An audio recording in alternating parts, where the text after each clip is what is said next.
right now. Don't say stuff like that on stream, dude. Oh, we're on stream now? Yes, I just told you we're going live. Oh, crap. I didn't hear that. None of you heard that. In, I'm already None of you heard that, okay. I don't know my login name and or password. Oh, no. Wow, dude. I could tell people my password to my computer right now, and they would have to listen to it multiple times to get it. And if that's extra work, they'll most likely just give up. Like...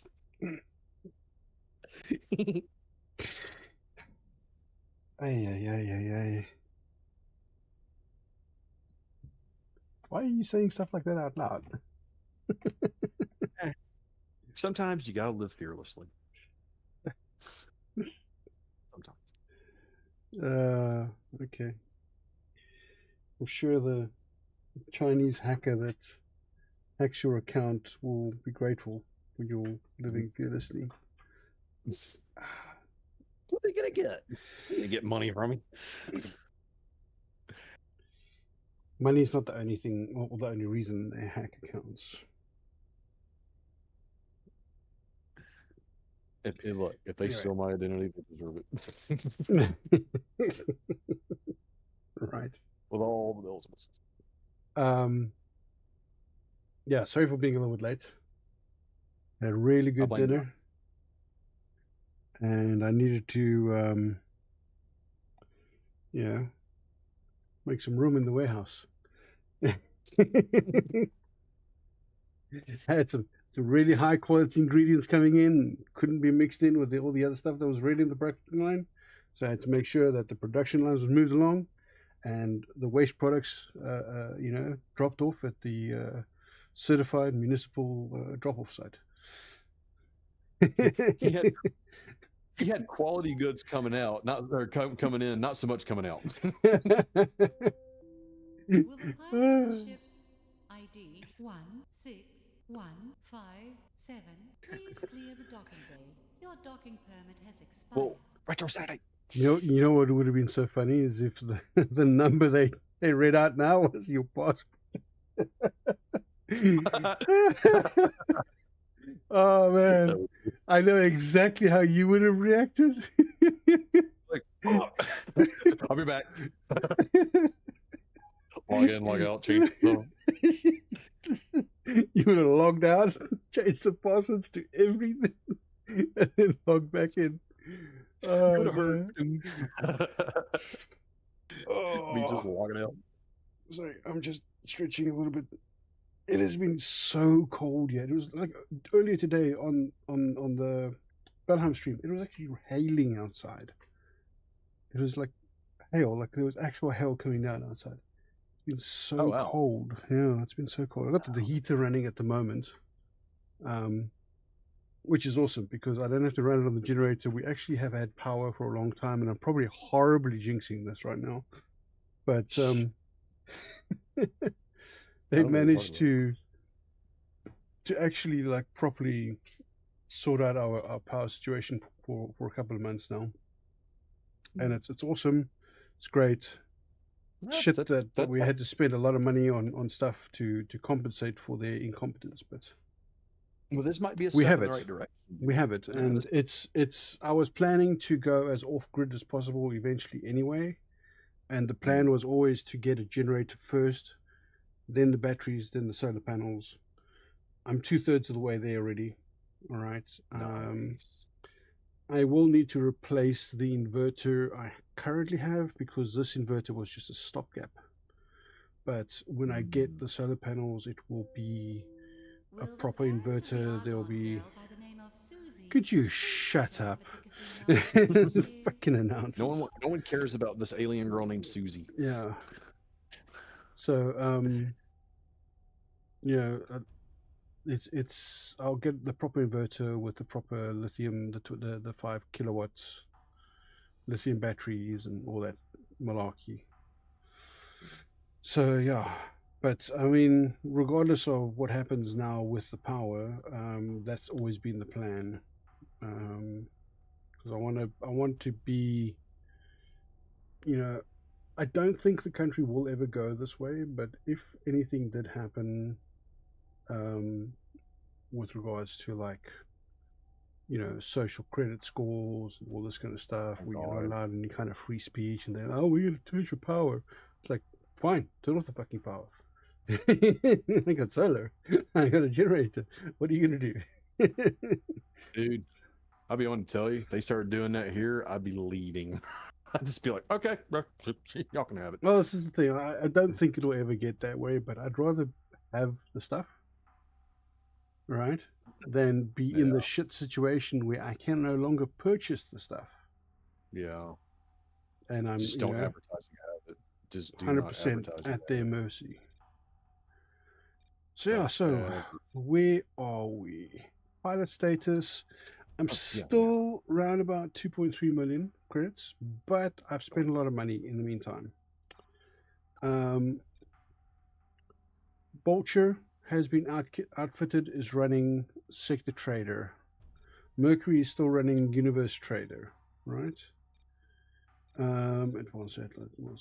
Cutlass is still back where it was. Hauler is running Sector Trader, and I'm missing a ship. There it is. The Cayman, the XL tanker, fixed up, shielded up, is running Sector Trader as well. Nice. Done with RDP. Oh, didn't I say that I was done with RDP? I might have forgotten to say that. I am done with the RDP. Sorry, I didn't see the message. But thanks for hopping on the stream just to ask me that.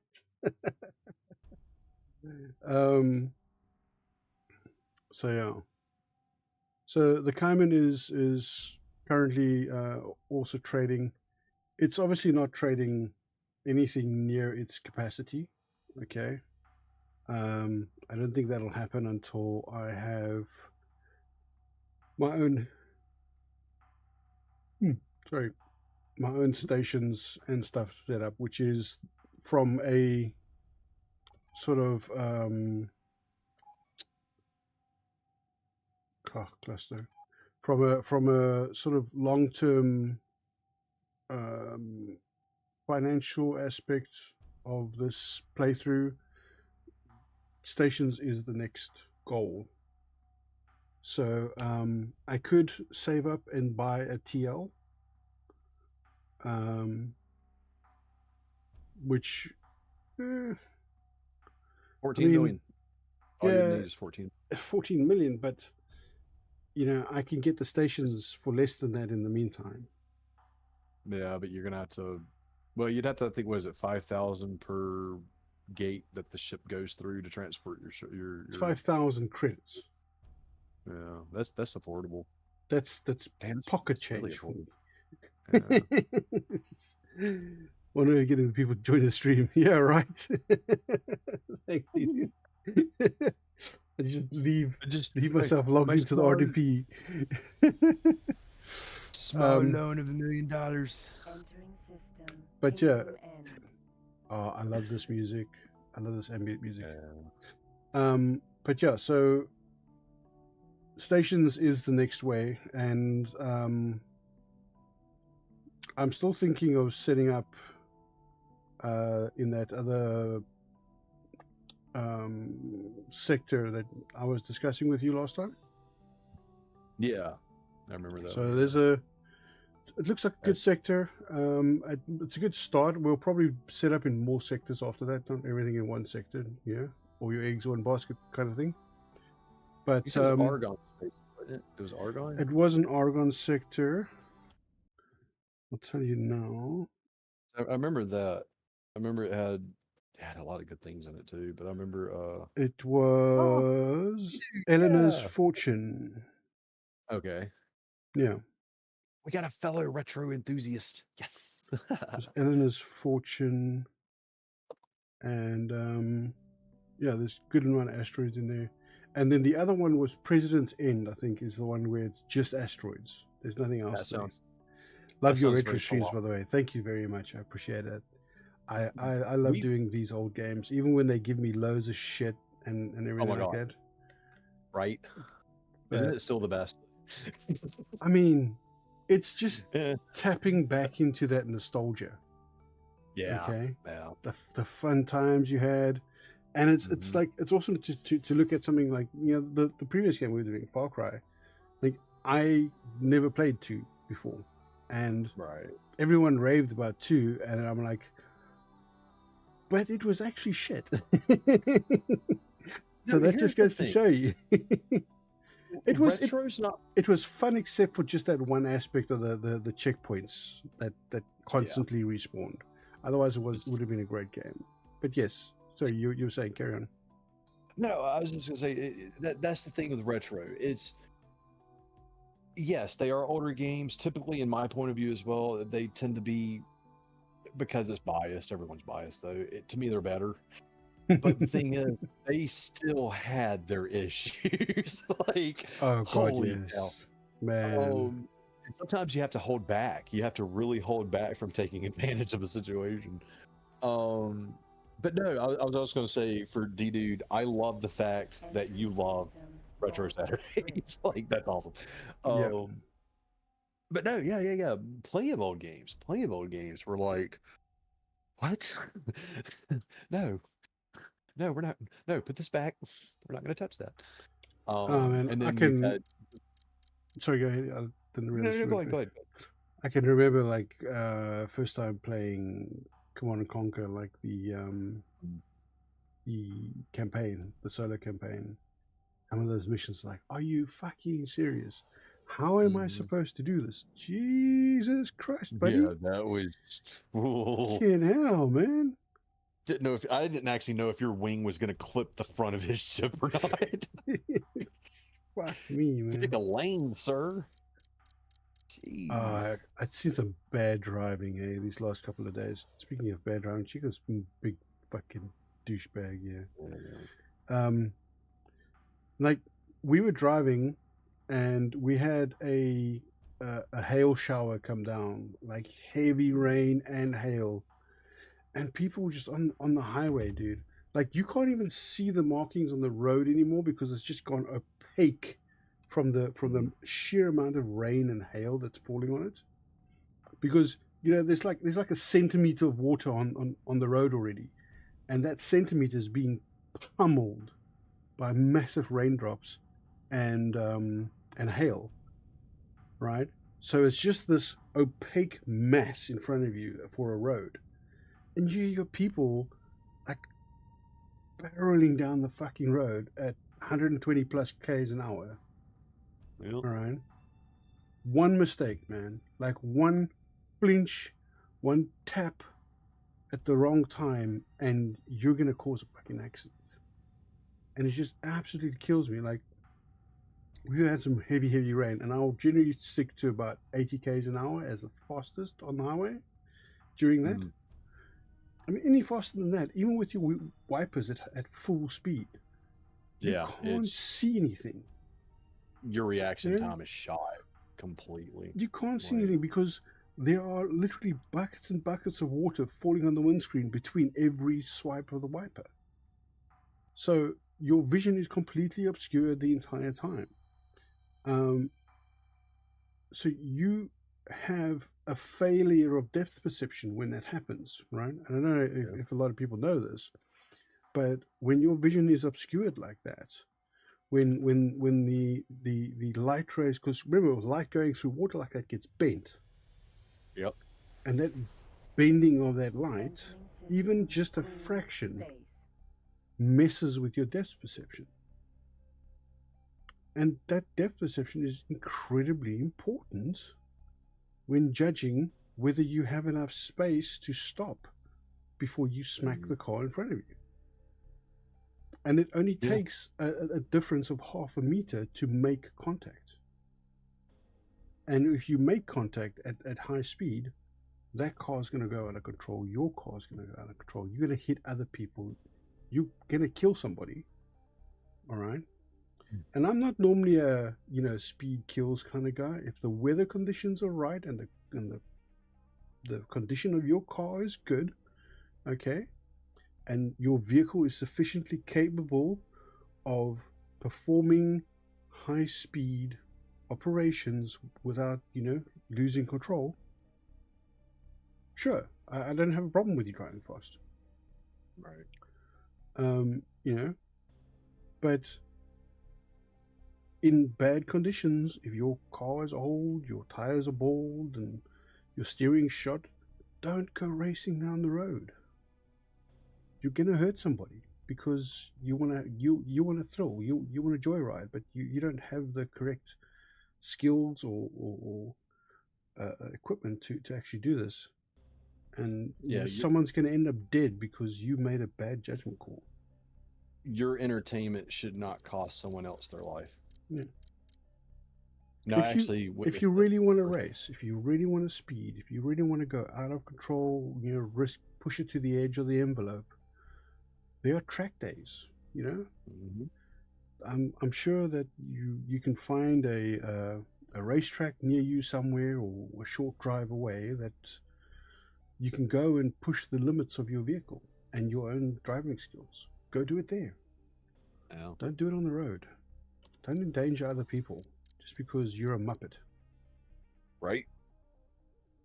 You don't realize Sorry, that got really dark and deep. Well, people don't realize that a vehicle's actually, it can be a weapon. Oh, yeah, it's a hurtling ton plus man versus car. Projectile. Yeah. And it's only semi-guided, because when you lose control, you're not guiding it anymore. Oh yeah. No, actually, this is kind of an embarrassing story from my past, but it sobered me up quick. I was 16, 17 years old, and my late stepfather, who was very much alive at the time, his dad had a 1984 Chevy S10 extended cab. That was my first vehicle. That's what I drove back and forth to high school and everything else. And for a few years after, and eventually I gave it back and got another vehicle. But there's this one little country road that it's 2-lane, but it's barely 2-lane. Like, it's smaller. Yeah. It's a very smaller road. And I'd like to duck off on that road, which was still very much on the way to my house. It was just a small deviance with a few houses on it, and kind of kick it up a few gears. All right. I'd be going 60 miles an hour on this road. Well, 55, 50. And hugging the corners and taking the tight turns. And whenever you got to the end, I would actually blow past the stop sign, because as long as the traffic wasn't, there, because the way it merged with the road was at a very, very fine point. So checked my mirrors real quick. No one's coming. Right through it. Well, there was this one day I was hauling down the road, and I never got to that stop sign or anything. It was way before it. But I was hauling down the road, and there was someone else on that road. So it was kind of rare, like, for, to catch people, because it was like I said, 4 or 5 houses on this road. That was it. Yeah. And it was a man and his wife and his daughter. And I about ran him off the road. And he stopped his truck, and I immediately stopped too, because I was like, oh my God, are y'all okay? And he went off on me, and I stood there and I took it. He didn't ever cuss me. He didn't ever say, blah, blah, you, blah, blah. It was, you just endangered my family. And like, I had to hold back tears in front of this guy. And I told him, I was like, sir, you're absolutely right. I said, sir, you were 100% right. I said, I am in the wrong. And I apologized tremendously. I was like, sir, from now on, I will not do this anymore. I promise you this. And he looked at me, and he kind of eased up a little bit. He saw that I was actually listening. I wasn't trying to blow him off, or I wasn't trying to, make excuses or blah, blah. It's not my life. You were sincerely sorry. Yeah. Yeah. Like, I was legitly kind of breaking down at that point. And I said, sir, I am so sorry. And I said, I'm thankful no one got hurt. And from that day, I never did that again, ever. And I think, I got lucky. I got extremely lucky, because, God forbid something actually happened. Yeah. I would have cost this man his life, maybe others, myself. So yeah, to me, when I see videos online of people like doing donuts in the middle of like a four-way light or driving just stupid, I actually get really angry because it's not the fact they're trying to throw their life away. It's the fact that they could actually take a few people out with them. Yeah. If you want to It's destroy your reckless. life, that's fine. That's fine. You can do that, but don't involve other people. You know, that's not fair to them. So it's yeah, dude. It's So don't do that. Don't be a dumb. you know It's that really easy. Don't be a dumb. you know the thing that I was afraid was going to happen when we had to scan things. What, losing rep? Yeah. Go be a cop. Go be a cop with them. No. So it happened. Like, it actually happened. I'd lost a little bit of rep, but just enough that But they're hostile. this one there, family to cure, I couldn't go through there. I was trying to get the ships through to the other side, and so I could get them fixed up and get it out. And I flew my ship in ahead of me, the Cayman XL. I sent it ahead, and I was catching up to it, and I caught up to it in that playfield. I got in through the gate just as they started attacking the Cayman. They weren't red to me. They weren't red to me. But the moment I flew in, I got a message saying, "You are not welcome in this sector. You do not have the reputation to access core family sectors." And I was like, okay. "Oh crap!" Well, so okay, I had to go back and restart from the last save that I did, because luckily I had saved. I went back and I had to restart from the other save, and then I had to go and do missions and stuff like that, and get my rep fixed. So I'm just above safe with them. you need to go do a mission that doesn't let you scan stuff as much. You don't need to do This that is the right now. freaking storyline missions, you know?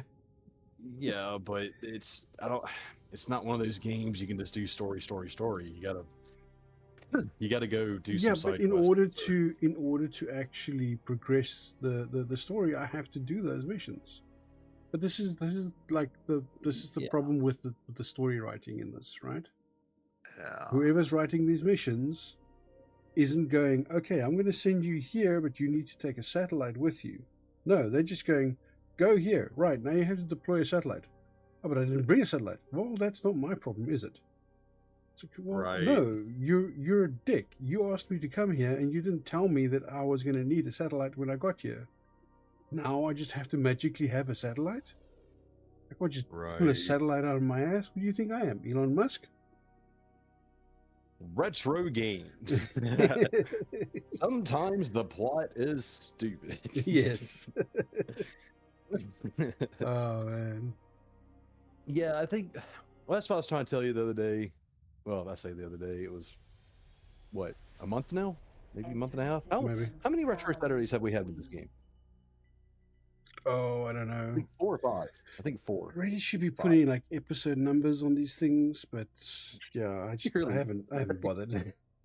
Yeah, it's fine. It's just, it's shoebox surprises. You never know what you're gonna get. Whenever you box something in a shoebox, put it up in the attic. What's in here? Oh my god. Yeah. It's everything. I remember at one point you made mention, I don't, spoilers, I guess. Should I talk about games that you were thinking about playing? Yeah, sure. Okay. You wanted to play the Baldur's Gate series. And that's probably my number one love in life is Second Advanced Dungeons and Dragons. You would not be able to do just the plot by itself. You would be raffled up to like a third into the game. No, I understand that, because I've played Baldur's Gate, I've played Icewind Dale, I've played Neverwinter Nights 1 and 2. I understand that you cannot just do the plot, because what's going to happen is you're going to end up at the last boss and you're still in low tier equipment. I get that, but if you're going to send me to a place, all right, if you're going to send me to a place without informing me ahead of the time that I should get this while I go there, all right? Right. Because I don't have to go there immediately. There's no time limit on getting there. So there's no reason not to tell me, pick this up along the way. You will need it when you get there. Right. All right? Or, instead of making 2 missions, make it 1 mission. Go to this sector and deploy a satellite. 1 mission, simple, everyone understands what needs to be done. Instead of go to this sector, get there, and then go, right, now deploy a satellite. But and you're like, what? I flew all the way here. Now there is no satellite. There's no satellite in this sector. There's no satellite in any of the sectors around us. I have to fly all the way back. Right. Like, can you imagine being sent to a specific store in a city 3 states away? Right? Actually, I really can. I can picture this. Okay. Someone tells you need to go to this store in this city in this state, which is 3 states away. But you're only allowed to drive there. So you drive there. Okay, I'm at the store. What do I need to do now? Oh, you have to sell them a bag of dirt from 4 other states away. Right. But I don't have the bag of dirt. You never told me to get a bag of dirt. Well, that's not my problem. Okay, so now I have to drive back 3 states. Okay, and then on another state, just to drive 4 states back now. I'm going to be pissed. Because what I could have done was I could have gone 1 state back, got the bag of dirt that I had to get, and then driven the 4 states. And it would have only been 1 trip, as opposed to making 2 trips just to get the thing that I need, only to make a 3rd trip to actually get to the end goal. Right. It's a conveyance, man. That's the word. Yeah. That's the word you're looking for. It's bullshit, is what it is. Yeah, that word. It's fucking That's the other word you're looking for, John. That's the final verdict to all of it. No, yeah, you're right. You're right. It's. I think. Well, see, that's the thing. You know, this game was what, 1998? I think. No, 2000. I can't remember anymore. I know it was kind of late in the bracket, but yeah. Yeah, I won't say it was still early 2000s, but here's the thing. So, yeah, back then, because you can tell the difference, man. You can definitely tell the difference in modern games versus. I love these talks, by the way. I love talking shop, I guess you could say. No, games nowadays, and I'm going to put it bluntly, they kind of hold your hand a little bit, just a little bit, in the sense of like they'll do what you're saying, but in such a way that there is no mistaking it. Back then, it was like, okay, take this game for instance. You start off with basic stuff, exploring, doing your thing. When you start your main plot, okay, which was kind of far from your starting area, wasn't it? Like, it was quite a few jumps. So you had to kind of migrate toward that area or know of its existence to begin with to start said plot. This game was all about the exploration.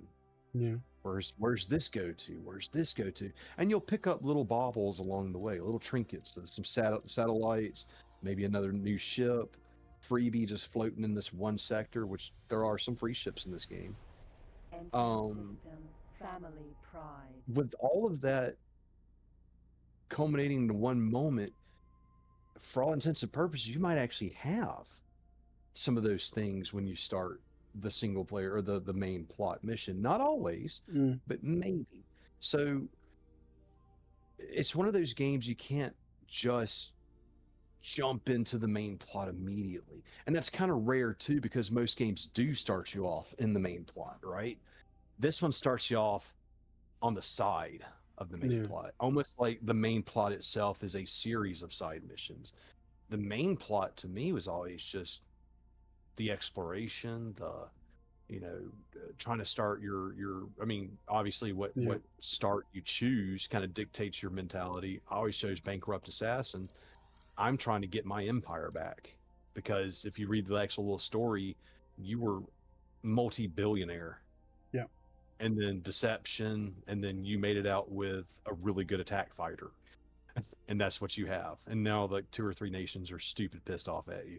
And in that time that I played, because I played the same character for like a year and some change, I had rebuilt my relations with all the nations. I was allowed everywhere. Carry on. Well, Really, Jet. what do you? Oh, no. I'm gonna throw my lighter at you. Your mom's all over things. You know what? Who's that? Is that bait? Damn it. Oh, damn it. Is that bait? Nah, you're good. No. I'm asking, is that railbait or? Oh yeah, yeah. That's okay. That's okay. Yeah. No, oh, you bet. I figured the way it was said just seemed correct. Oh, you must have someone review. No, allow it. Totally allow that. No, that's all good, man. It's all good. That was so good. Sorry, I'm done. I thought you said that, and I checked the thing, and it's bait. Oh, you little bastard.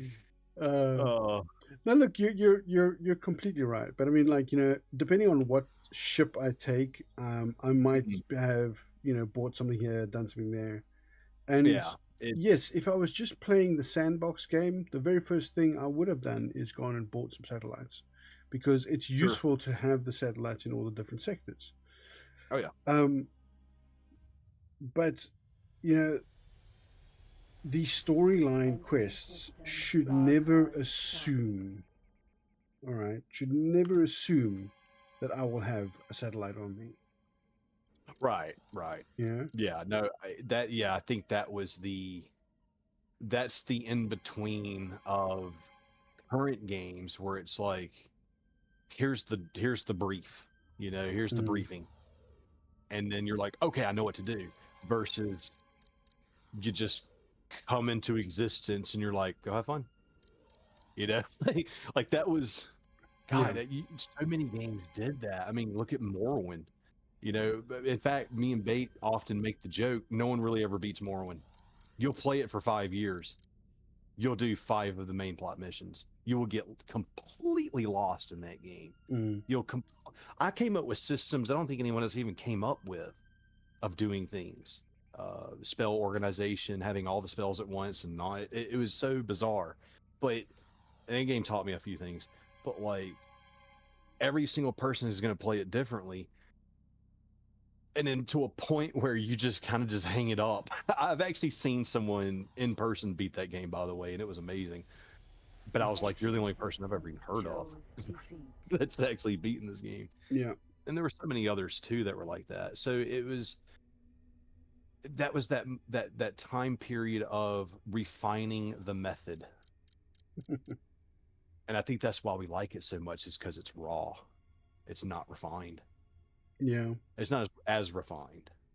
But I mean, sometimes I want to have my hand held a little bit, Sure, yeah. Sometimes I want the game to kind of think for me a little bit and go, you know what? We're not going to make this too complicated. You're playing this game. You just want to have some fun. So let's tell you exactly what you need to know so you can go and have your fun. Not spend 3 hours looking for a location that, if you had told us to look for it, would have been blindingly obvious. But because you gave us some vague, half-assed fucking description to increase playtime, now when we do find it, we're so fucking frustrated with the game that we actually put it down for 3 days because now we just. I didn't want to go through this. I wanted to check what it is. Retreat. Yes, actually, yeah, it's Like you get those moments where it's like, why did this have to be so difficult? It all I wanted to do was have fun. I would have shoot you. How dare you scan my show? But I mean, like, it's like I just wanted to have fun. Let me do the fun part of the game. Don't make the game unnecessarily difficult or make the game unnecessarily complicated in order to force me to figure things out that could have just been laid out easily in the beginning and let me get on with the game. Right. That's, dude, like I'm just going through all the games where if you don't know you have to do it this way, you're gonna have a bad time kind of aspect to it. And it's like Strife, first Deus Ex, hell, the last Deus Ex, all the Deus Ex, all the Deus Exes. Plenty of games are like, you'll have that diehard fan, right? Yeah. I have played, and I talk about this game all the time, so obviously I love it. The first Deus Ex I've played for the last 20 some odd years. I play it once or twice a year, if not 3. I can tell you damn near where every single bad guy is, every single power up, every single item. I still play it because it's fun. I love it. But I would say there are certain aspects of that game because you have multiple paths to take and have different outcomes toward the end. Lots of them, actually. People don't realize how many actual paths you can take. I play a very specific path, and to me, it's the best because I get the most things out of it, not just pickups or items, it's other things too, character development and whatnot. But if you didn't know you had to do these very, very specific things, say going out of a door instead of a window, or vice versa, that actually did affect things. If you didn't know this, you would go completely unaware that there were other things that might have made the game a little bit easier or a little bit more harder. Strife was the same way. Don't fire your gun in the middle of town, you're gonna have a bad time. And I'm willing to bet there were plenty of people out there that were like, how do you play this game? Because I kill the guards and now all guards start warping in out of nowhere. It's like they never end. And then I die and I gave up playing. Well, don't fire your gun in town. The game doesn't specifically tell you not to do that. You have to be intuitive. You have to have, how do you say? It's almost like you have to have a sixth sense in the sense of like, I'm not fucking up. And that's hard. That's extremely hard to do. And I think games nowadays have taken that out so much. And again, I'm not trying to knock anyone that plays modern games. I play modern games. I think they took out a lot of that confusion, but in that same breath, I think honestly they kind of stifled a little bit of that natural skill exploration. I will search every nook and cranny of a level before I try to leave it. And because I do that, I find so many extra things that people do not. And that affects later on. Hey, you found a gun that you weren't supposed to have 4 levels from now. You found it now. Well, that just made this boss fight a lot easier. And because you killed him faster, you had different dialogue that affected something completely different down the road. Things like that happen. But it took exploration. It took patience and thinking outside the box. We want that, but we don't want it to a point where you just get lost and you're like, oh, I'm going to play something else. No, exactly. Because I mean, it gets too difficult. Yeah. Or it gets too frustrating. Yeah. Where, if you if you spend far too much time on just one task because Attention, energy low. Because the task is badly set up, or the narrative is badly designed, you know, you just end up being frustrated. Yeah, unfortunately, that's the two sides of the coin, man. It's either too much conveyance or not enough. Space And with too much, you feel like you're being babied. Too little, you feel like you're just lost. Yeah. Target is now in firing range. Okay, I give up. I'm punching out. Take the ship. Nice. I'm not taking the ship. Pirate elite. Solid. Makes the money. Oh, they're hitting you. This guy. Yeah, he. Oh, yeah. Missiles, man. Damn. Yeah, he was using. I saw what the gun he was using though. He was hitting you with. Yeah, he was taking my shields down. Well, it's what is it called? Phased repeater gun. Mm. It does roughly, I think, the same damage as a HEP, the green lasers. Yeah. But it's so much faster hitting. I think it's a little bit less than a HEP, but not by much.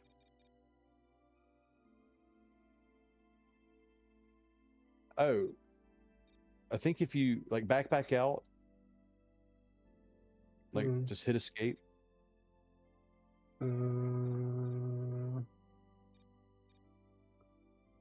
Well, I think it auto targets what your last save was. If you go into the load. I want the autosave. I want the autosave. Oh, gotcha. 13.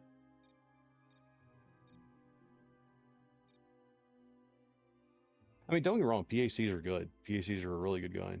It's just they take a second to drop shields.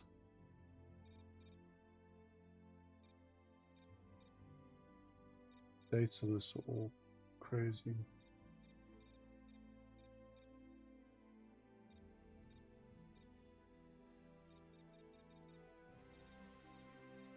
Why don't I have any autosaves from today?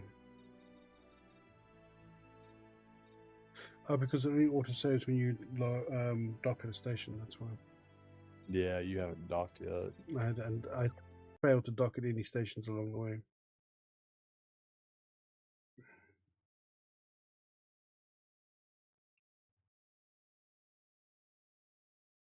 Yeah, the local trading network established. And then you had games like what was that one game? The point and click adventures. Where it's like, use this item, scare away the bear, walk past the bear, pick up the stick, use the stick in a complete like those games were, because I had one for Nintendo, and you could tell it was from DOS, like it was a MS-DOS game. You could tell it was. I just can't remember what it was called, but it was one of those really old school point and click adventure games. Those actually, as a kid, enraged me because I could never figure out how to play them. Yeah. There was no conveyance whatsoever. None. Zero conveyance. And that, I always wanted to understand how something worked as a kid. So if I didn't understand, there was no ready explanation as to why, this game existed if no one could even play it. I got angry. Yeah. I got kind of miffed even. Because there was no, it didn't make any sense to me. This game exists, therefore it has an ending. It's beatable, I think. But I can't even get past the very first thing. Yeah. I'd walk up to the snake, it would bite me every time, and I'm like, what? So there's an interesting little game that I play sometimes called Stacklands. Okay. And basically it's a card game. Yeah, I'm not talking about, yeah. So you start off with a card that has one person. That card represents a person, a villager, or whatever. Rods drift. And you get a couple of resources like a log, 2 rocks, a stone, whatever. You drag the person card onto the stone card or the rock card, and it breaks the rock card into stones. So you get 3 stone cards, right? You put the person card onto the log card, and you get 5 sticks, right? And then you get like a berry bush or something. So you drag the person onto the berry bush, and you get 5 berry cards out of that, so raspberries or whatever. Queen's space. Right. Now, each card has a value. You can sell the card, and if you sell enough cards, you can buy a new pack. You get a new set of randomized cards that you can interact with again. You have to combine things. Like you would combine a flint card with stone and a stick to make a fireplace, right? Okay. And that gives you a fireplace card. And you have to go and you have to combine things progressively more and more and more. And sometimes you will then get another villager card, right? And if you drag the villager card onto like a weapon, he becomes a warrior. You know, if you drag him onto a garden patch, he becomes a farmer, which means that he gets more yield out of, picking a berry bush or milking a cow or whatever. If you find a map, right, you drag him onto a map and he becomes a adventurer. And like sometimes you will get like a biome card, like a swamp card, a mountains card, that kind of thing. You drag the adventure onto a biome card, and what happens is resources will come out of that biome card. You know, so everything gets you have to like build things up. Build up your little village basically, and sometimes you will get attacked. Like you will pull a deck of cards, and one of the cards comes out as a wolf. Now you need a warrior to attack the wolf to defend the village. Okay, and if you build a house and you put 2 villagers in a house, they create a baby. The baby grows up after a certain amount of time, becomes a villager.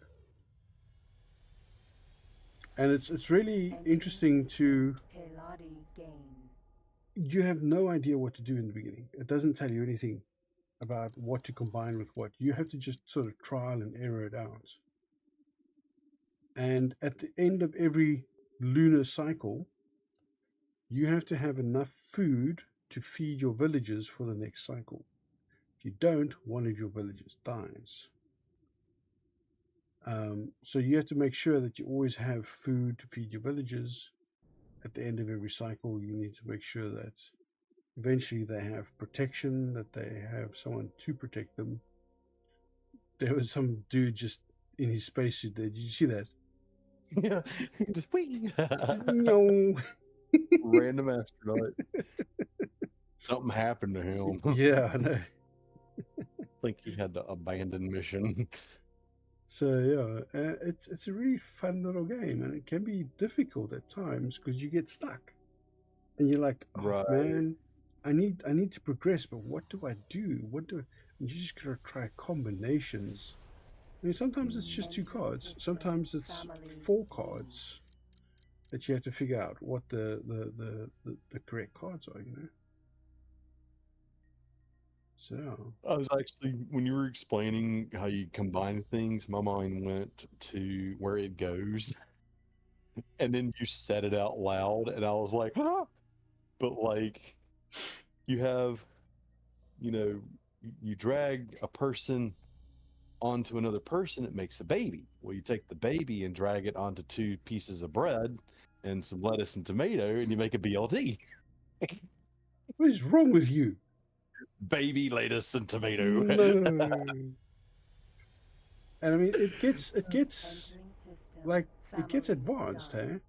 Because Now, eventually you are building a a medicine man, then a clinic, a hospital, a school, and so it's really sort of like a very simplified evolution game where you have to unlock technologies and things like that by combining things together. yeah, that is really interesting. I like the. I think I've seen you play that before. And the challenge is that at the end of every lunar cycle, which is every, I think it's 12 ticks or something like that. At the end of every lunar cycle, you have to make sure that you've got enough food, otherwise you're going to lose somebody. Right. Huh. So it actually penalizes you for not having enough of something. It penalizes you for not thinking ahead, Right. for not planning and not providing for your needs.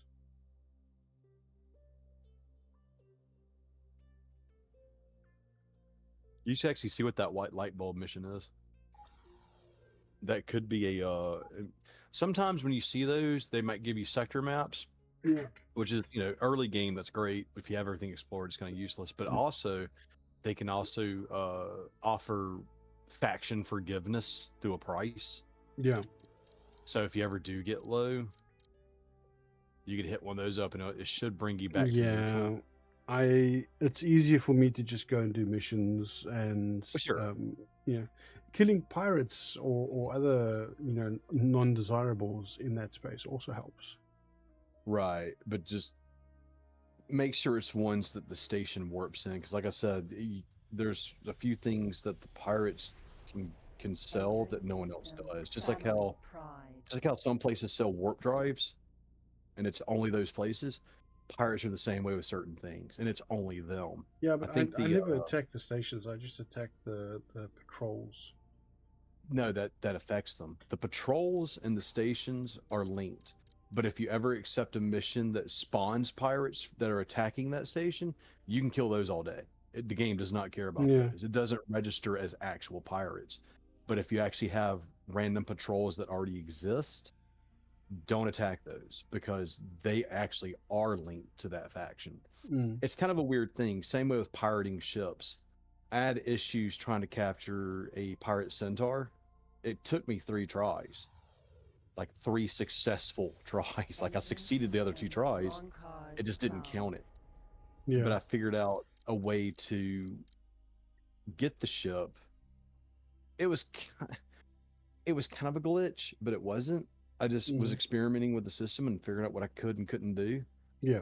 But it was like, accept the mission, kill all the pirates except for that one ship you want, start to board it, quit the mission, take the rep hit, and since your Marines are on board the ship, it doesn't despawn. Because whenever you quit missions like that, sometimes the ships just wink out of existence. It's like they warp out. They're just deleted at that point. But this let me keep that pirate centaur. I'm gonna be right back. I need to get some drink. Actually, yeah, good call. Fire break. No. We can't both be gone at the same time. Oh, so crap! You're right. You okay. go and do what you need to do quickly, and I'll wait. All right, I'll be right back. Some entertainment host he is, eh? Freaking just about to dead air you guys straight off the bat.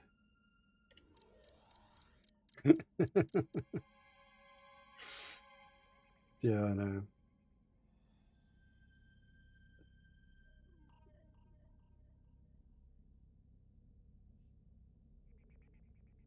There are some really nice games that are actually really simple out there, and they don't need whole like elaborate tutorials and stuff like that. But sometimes it's just You just go and oh my word, another bot. Look at this. Really? I wish they would get this stuff sorted out. Boom, boom, boom, boom. Reports. Spam. Bots. Oh no, you paused the stream. Yeah, I'm dealing with a bot. Oh, snap. What? I Yeah, didn't have that Twitch. window up. Oh no. Block this user. Wait, I need to go to moderator view. No one can hear you streaming space anyway.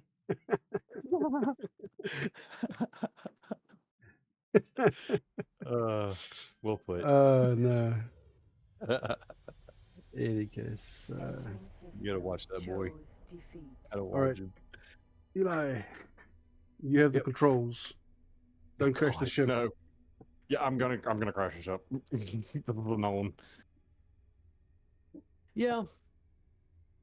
Games. Sometimes they're a headache.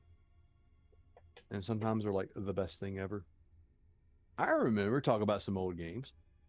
If you ever heard of the Armored Core series, amazing series, awesome. I've got almost all the games, even the PSP one. It's just arena though. It's whatever, and the controls are horrible. I still remember to this day. I counted. I legitly counted. All right, it was on my day off. I was playing Armored Core: The Last Raven, which was the last one for PlayStation 2. Okay. Very advanced for its game style too. It had way more options than all the other ones combined. Got to the last level of the arena, okay, because you had a main plot and then you had the little arena you could play, and it was a way to make credits and fight unique mech types and stuff. Really, really fun. I got to the last level of the S class, the S tier level. So you had, what was it, about 30 opponents to fight, and that's E through A.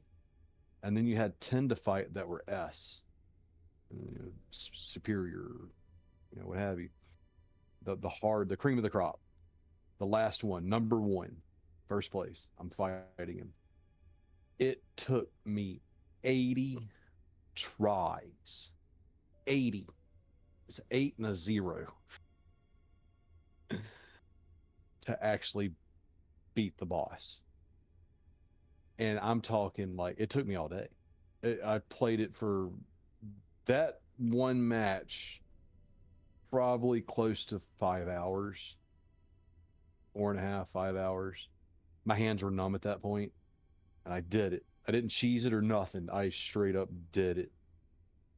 And it kind of goes against that old quote where, insanity is defined as doing the same thing and expecting a different result.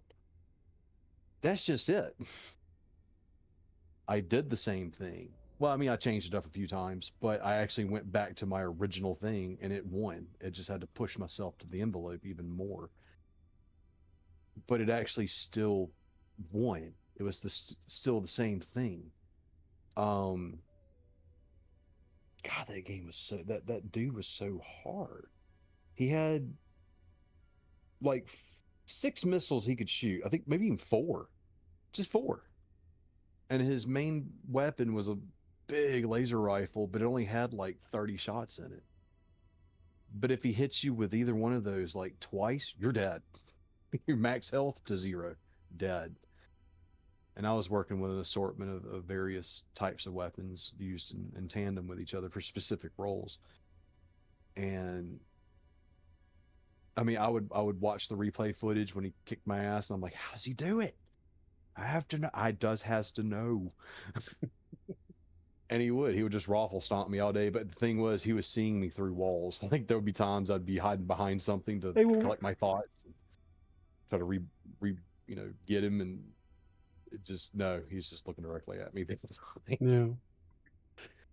It's like Relax. You know how they say like practice makes perfect, but doing the same thing over and over again, expecting a different result is insanity. Therefore, perfection is insanity. Huh. Huh. I never thought of it like that. Well, I am definitely insane. No, you're not. You're just mad because you're nowhere near perfect. No, I am everywhere on insanity. Just perfection wasn't required. Perfection was optional. We just unchecked that little box. But no, it did though. Like I'm serious though. It legitimately took me 80 tries on the dot, and I think 60 of them were with the same setup. The other 40 were branched off on other design concepts I had. Yeah. One was like War Machine. It was just bazooka and missile racks on my shoulders. You just overwhelm the enemy instantly and fast. Just it worked for like the first 20, first 10 anyway. Just raffle stomp them. And then from that point on, you're having to work a little extra for it. But Yeah. I'd actually beat him with my main mission one, the one I would usually take out into the field, because you were deducted monies per ammunition used, per damage, for time spent in the mission itself. And, the setup I had was not the cheapest, but it definitely got the job done and had some leftover. Yeah. But I ended up beating him with it. My primary unit that I did for plot was the one that brought him down. And it was just, I immediately woofed down like 3 cigarettes back to back after that fight. I was exhausted. But I did it. Yeah. And then I got Buku's credits, experimental parts that were not in the game other than beating him, and first place, bragging rights. Yeah. I don't know if I could ever do that again. That was back in 2005 or 6. I think it was 2006. And I was like in it. Yeah. Something I talk about, like that sort of putting that time in. There's like arcade games. Yeah. There was such good arcade games where you just like have to beat this boss. It's like you feed that next credit, you feed the next credit, you feed the next credit. I'm going to beat you. It's just eating it up. Just eating it. And funny enough, there was one like that. It was I don't even know how to describe it, but basically you had, it's like a territory game where it was you and the other player, and you had to beat the boss by restricting how much area they had to move in.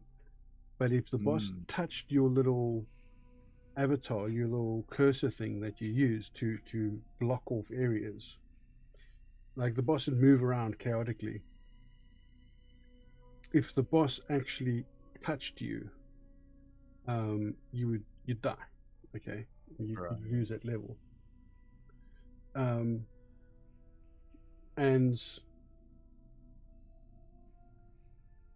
I remember I was at an arcade the one time, and they had a really good one.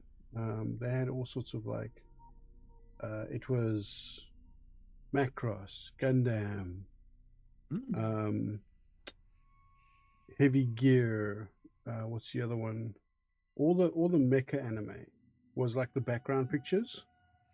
Because there's always like these types of games. There was always a background picture that you would reveal by blocking off these little territories like that, but at the same time beating the boss. And then, like when you beat the level, it would show you the actual full image.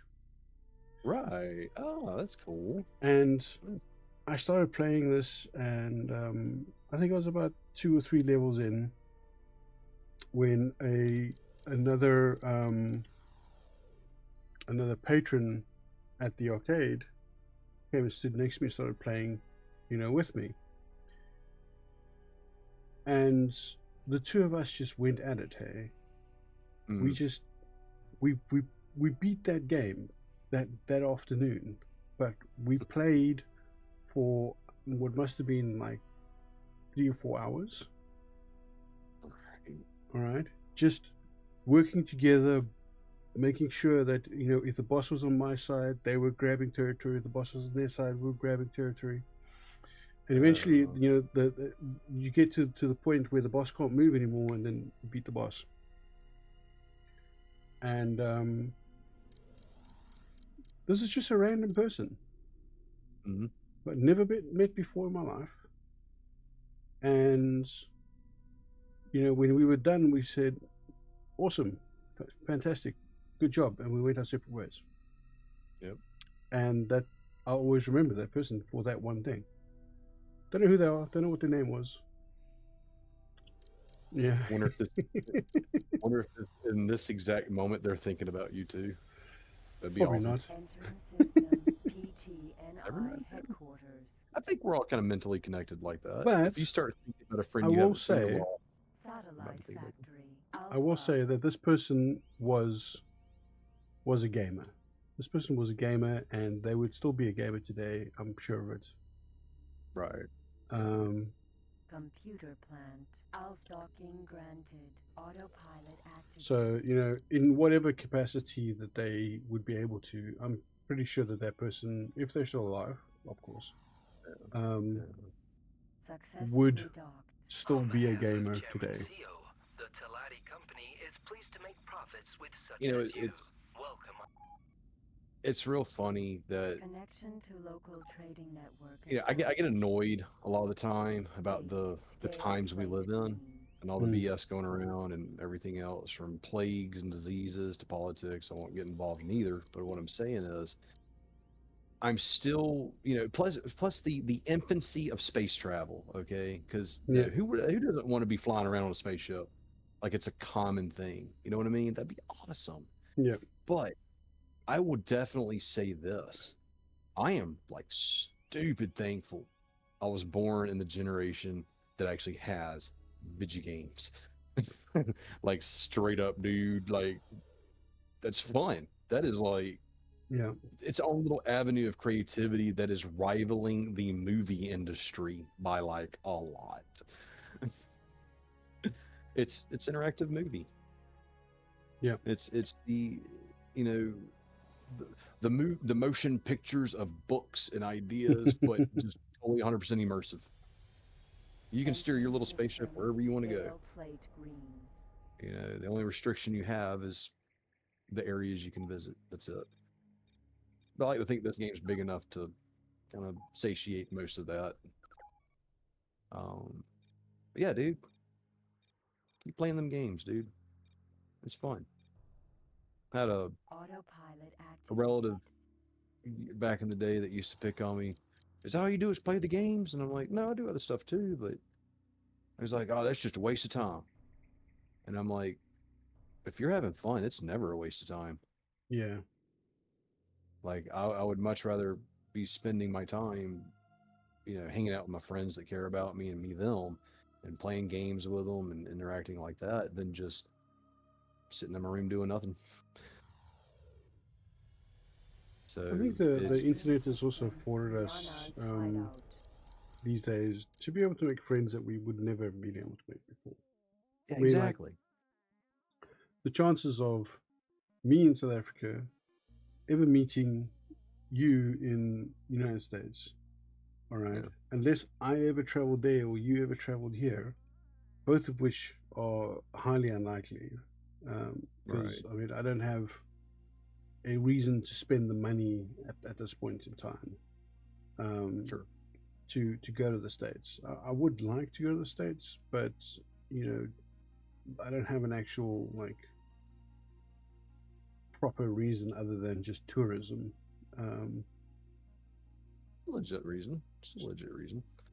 Yeah, but that's just a, you know, that's just a personal, you know, thing. But I mean, without having met people like yourself, Raccoona, Wolvie, Jaxel, Yucca, all these great people that I've made friends with over the years. I'd love to go and visit the States to visit you guys. Right. Nope. Because it's a for me, that's a legitimate reason to spend that money if I had the money and it was disposable. But other than that, just to go to the States for the sake of going to the States. Heard your name. Just to go to the States for the sake of going to the States, and just seeing the sites. Hell, I can fucking Google Map all the best sites in the States and Street View it. Circle of labor. I don't have to go there anymore. So,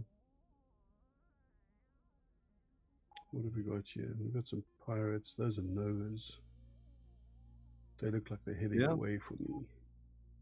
Yeah, that's actually how I think I've gotten into talking with you, was watching your Let's Play on Space Engineers. Because I've been interested in that game. I never played it per se. I never got it for myself, and because I started playing Imperion and I liked it more. But I still watched you because you were fun to watch. And I actually watched you through Spange, who is British, and because he had Imperion content, and I heard you and I found out who you were, and I started watching you, and I kind of like your content more because you're a little easier going, a little more laid back. Love Spange to death, but everyone goes crazy. But yeah, it's and I think that's what ultimately games are supposed to do, be it chess or Go or what's that one from Iran that's like 4,000 or 5,000 years old. It's supposed to bring people together, even if they are from different cultures. It's supposed to bring them together and be like, hey, look, we're against each other, but in a fun way. We're what is that term? Lateral thinking, I think is the term. I don't think that's the term that you're thinking it is. It's something like that, something similar. Broadening the horizons and not thinking broadening the horizons and lateral thinking are not the same thing. I gotta look that up now. Oh, it's playing the creepy music. Yes, it will be. I know you're not in the States. You're in Canada. I'm aware. I'm aware.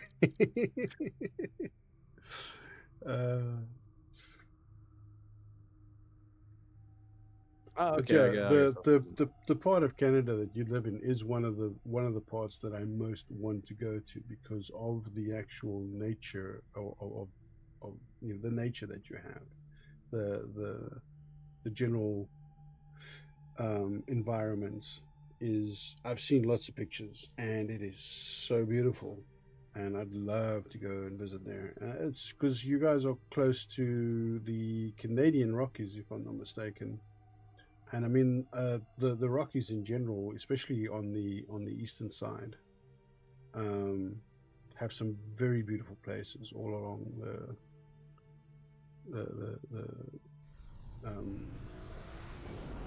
all through the States and up into Canada. Mars.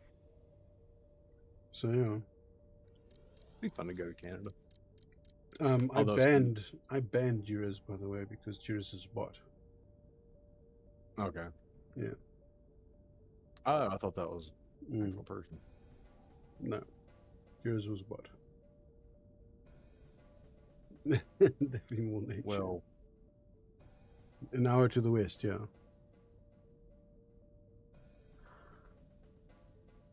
Huh. Yeah. Wow. And I mean, that's awesome. I would love to have any of you come down here and go show you the sites in South Africa, because I've been all around South Africa, and I'd take you to Table Mountain, take you to the Karoo, to like Oudtshoorn, where they have the ostrich and the crocodile farms, and they also have the Kango caves. Venus. Beautiful cave system, and just the general tranquility of the Karoo, going up into the Northern Cape. You've got the Roggeveld, which is this stunningly desolate area. Like there's fuck all, and it goes forever. There's absolutely fuck all, and it goes forever. That's wild. Wild. Where am I now? I'm in Venus. Yes. So Okay. like, it's flatlands, like. No, it's not. There's mountains and shit, but Oh well. it's just There's just nothing there. there's just fucking nothing. I mean, That's it's more desert than semi-desert, but it's not quite desert. You know what I'm saying? Yeah. No, I'm willing to bet there's something out there, some type of hidden temple or something that's under like quarter of a mile of dirt. Hey, sure. Thanks for the resub for 2 months. Appreciate it. Anyway, by boat because a plane is just not happening. Well, you know what? I'm gonna send Eli over to you. Yeah, with a batch of brownies, and you can eat the brownies, and the next thing you know, you'll be waking up in Cape Town International Airport. No, I'll be on the boat with Wolvie because I'm the exact same way. A team style. Well, fuck it, then I'm gonna have to send Yuka to drug the both of you. Damn it, Hannibal! Where's my milk? And then I'm just slumped over. No, y'all wouldn't even give me milk. I'd probably just cludge me in the head. Just... Those same brownies I ate in Amsterdam, it seems. Yeah, it's just like I can just see like there's Yuka like one of those one of those box trolleys with a barrel on it, rolling it off the plane like they did with BA. Like puts it down, then it opens up, and Eli's like, "Where am I now?" It's like I got a big bandage wrapped around my head. No milk mustache, just a big bandage around my head. It's like I was eating a brownie, and now I'm in a barrel. My head hurts. Why does my head hurt? No, we don't know why your head hurts. Who are you? Silently pointing at Raccoona. Yeah. Oh, hey, no. you're not just tackle him. Hey, Eli. Oh no. that would be fun. Have the Appleseed Consortium sit down and be like, "Hey, what's up, guys and gals?" Yeah, do that. Well, we'll have to do a live stream meetup while we're sitting in like Camps Bay or something on the ocean having some drinks. The Appleseed Convention. That would be fun. That would be fun. It's an Earth. We all bring our computers, have one big LAN party, call it AppleCon. AppleCon. Here's the moon. There it is. It's the moon. The moon. It's what the fuck is that? You see that? Is that? Yeah.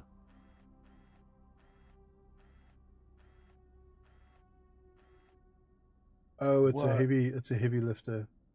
Yeah. It is out there though. Yeah, it's out there. Holy cow. Fucking hell. Good eye too to catch it. Like, yeah, that is. It's one of the heavy lifters. Yeah. But a texture Looks clipping cool. at that distance. Look at that. Yeah, really. If it's that big from a distance, it's like massive up close. That is a beautiful shot of the moon, though. Yeah, it really is. They didn't go with that. They really go with that. I'm trying to orientate, because the moon's upside down for us, right? Right. Well, it's right side up for us, but it's upside down for you, I think. Yeah. It's different for y'all. which is so weird to think I'm about. trying to 'cause I've always- identify. This must be quite an old. the only view of the moon I know is the one I've always seen, and I think it's the most. At least whenever I look up the moon on the internet, Okay. it's always that I'm picture that I see. missing some identifying marks here that I'm not seeing. But then again, like from the angle that I'm looking at like the side of the moon. Yeah. To It was what like the you know, left like side.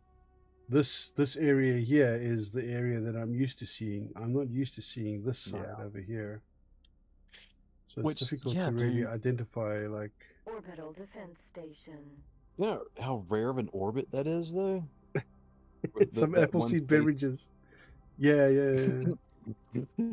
I was looking at the conversation in Spange's Discord between Kedator and Sarragon. Like, and Kedator's making mead at home.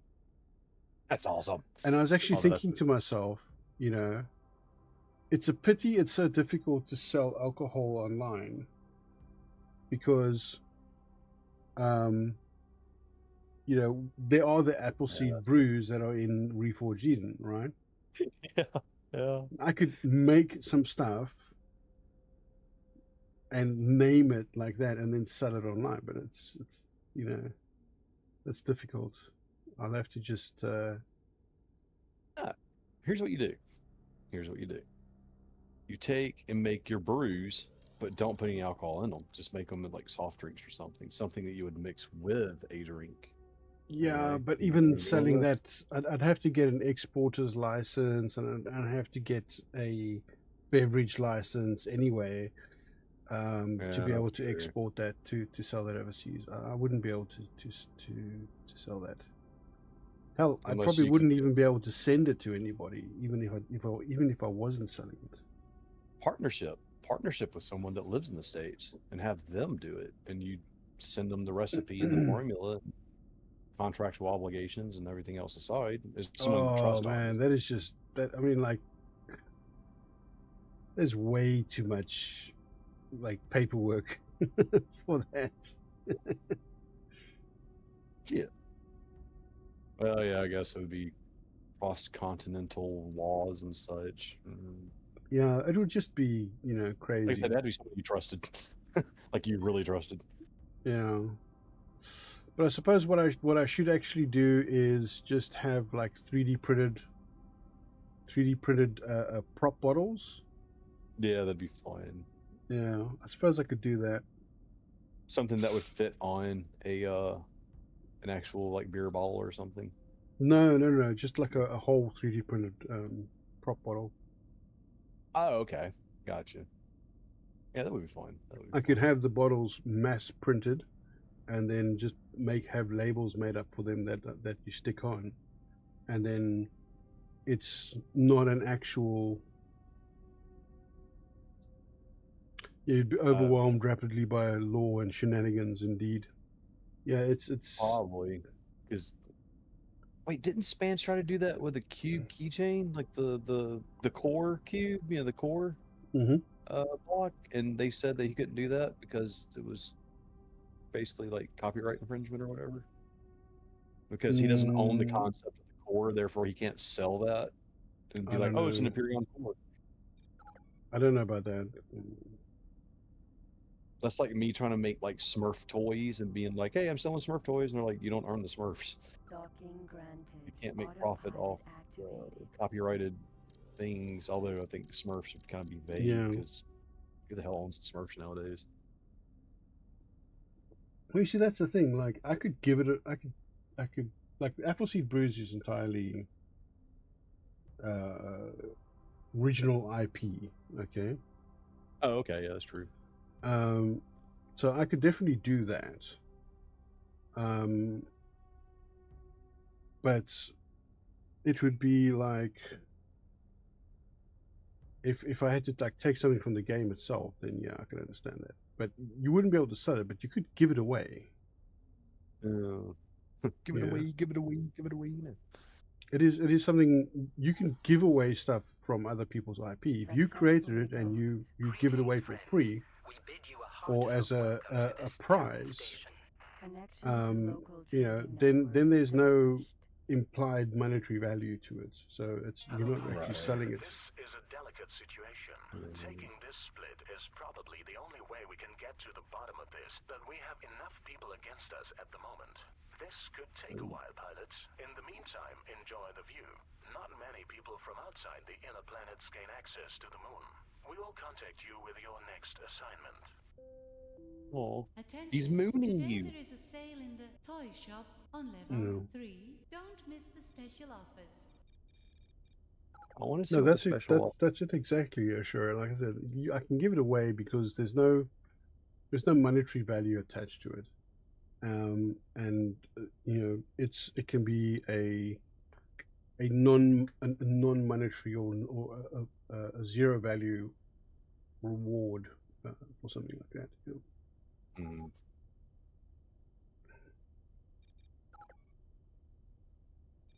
High-tech trader.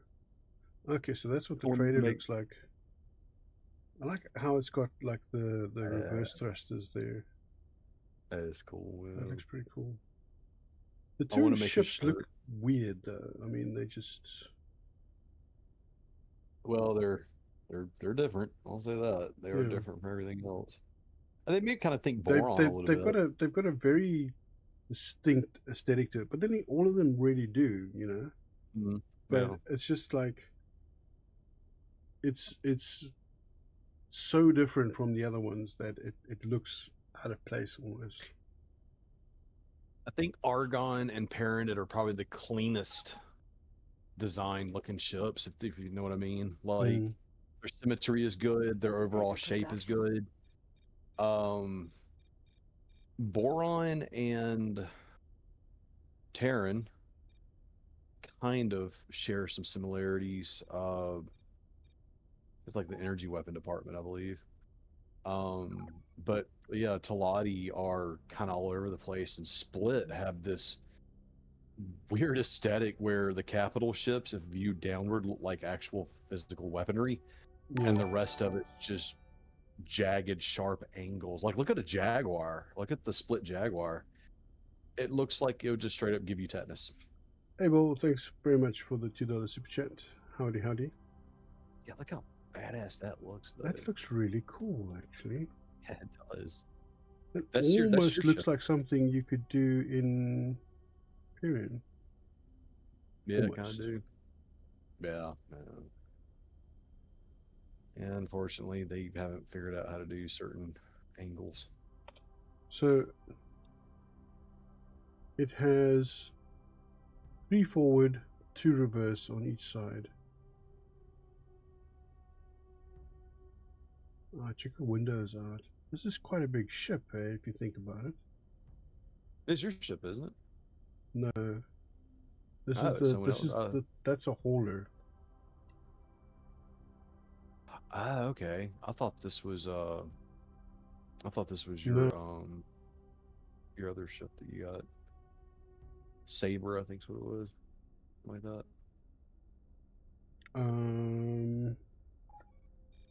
Yeah, one thing they did really good, besides the art style of the ships themselves, was the scale. Because you could see that 2 rows of windows, right? You had one low and one high, but there was still plenty of ship to. The other ship is a Cutlass, yeah. You could actually tell how big that ship was. That was a whole lot of windows on the bottom. Oh no, Steven. That is such an old dad joke, man. Took the corner at 90 kilometers an hour. Cop pulled me up and told me to put it back. Still there. Oh, that reminds me of the Fundamerva file. So there were these 2 radio DJs. Ian M and Sasha Martiningo, and these 2 guys were crazy, but they were so fun. They were so fun. And if you ever have a chance, let me just see if I can find it here. Let me see if I can find it here.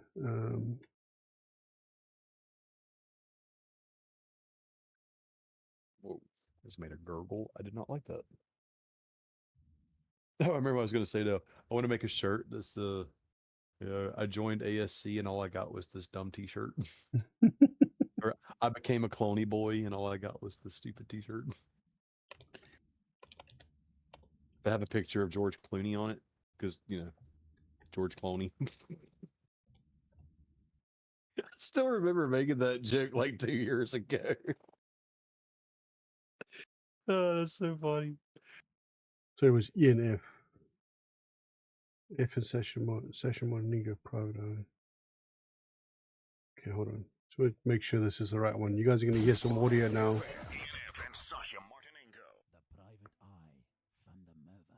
Yes, this is the right one. Let me get the copy of the URL for that for you guys. These guys are hilarious. All right, so if you guys get a chance, go and watch that link.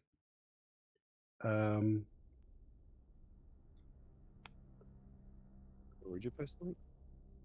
It's in the stream chat. Oh, okay.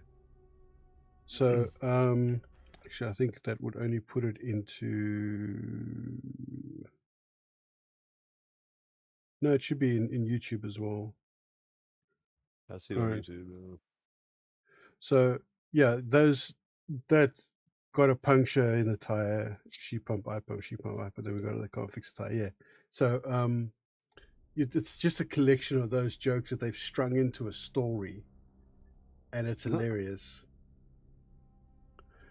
I think one of the first ones were like, I was sitting in my office with a tall blonde walked past the window. I knew she was tall because my office was on the 3rd floor. Wow. Just fucking...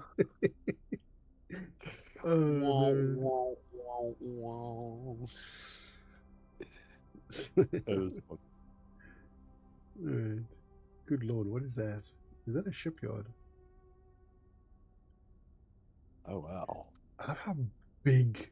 I mean, I know I've said this before, but I love how massive the Terran stations are. They definitely go big or go home. They are freaking huge, man. Now, this definitely looks like a shipyard.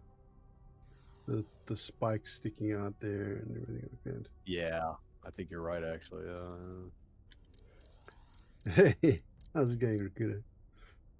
That's what she said. I think that's the last thing I was trying to Military do. base. Was no, this is a military base. Was buy their stuff because I did like the aesthetic. They're all naked and a half chicks. Are you serious? Surely you can't be serious. Of course I'm serious, and don't call me Shirley. Terran, high-tech trader. So this is a military base. Okay. I'm moving at 160 meters per second, right? And you're just crawling. And it's just like the scale of the thing is just slowly crawling in. Fire it will destroy, murderize. Did you finish your 4, Raccoon? It would be fun if you had to go back all the way up next time. Oh no.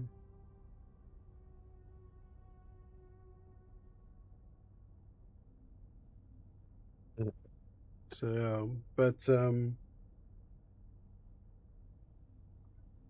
yeah, I think you missed it, Raccoon. We were saying earlier on. Military base.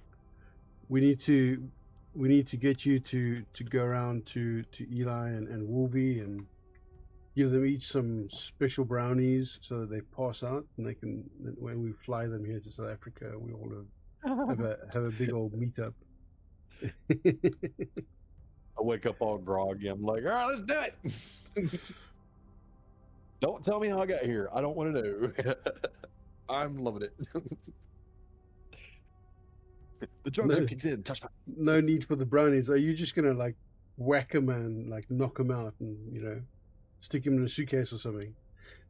Cheaper and faster. Quadrupled. Rick would have the occasion to take some socks during this time.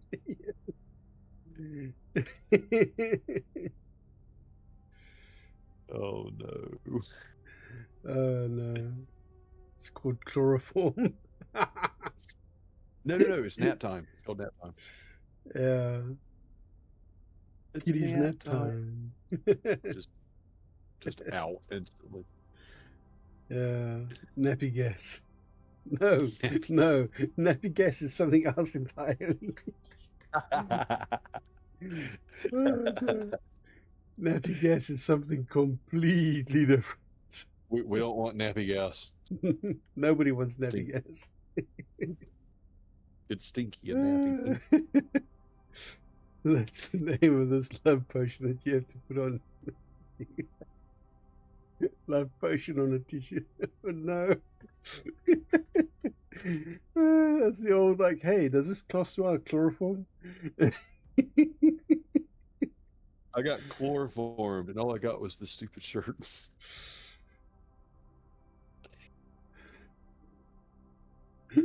Oh, wow. No. I got chloroformed, and all I got was a stupid shirt, but for some reason I can't sit down. I've got the elvish tattoo of shame on my forehead. Oh, no. What is going on?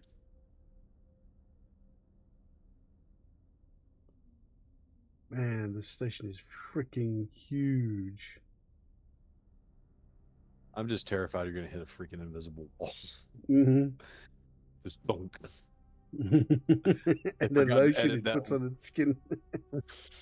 It does what it is. Now we're getting a little bit dark there, Stuart. It puts the lotion in the bath. All in all, it's just a temporary lack of oxygen. You find too. Yeah, but the problem is you wake up too quickly from that. You need to be out for like a 21-hour flight to South Africa. Yeah, don't let me wake up halfway. Don't. No. Well, maybe, but like no. Make sure I pee before comatose. Man, it is. Oh no, really? Weather? Really? The one day. It's all getting stormy outside. Haven't seen any power. That's why rope was invented. I don't know. I'm more of a traditionalist, leather bindings. So why have you studied this? I was thinking the same thing, Stuart.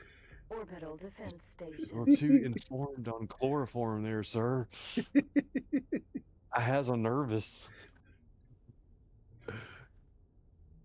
Oh, wow. Not as nervous as you're going to be when you end up here and you're still tied up. You had to 30 to 45 hours of flying? Wait, they can't do that, can they? What? Plane usually flies for like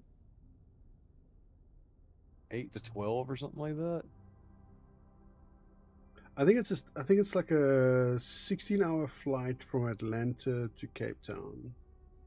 And, then whatever amount of hours you need to get from wherever you are to Atlanta, plus the layover time. Yeah, that's true. Leather with some softness on it are fine too, just in order to not leave marks. You see, that's why you get quality leather. Incoming message.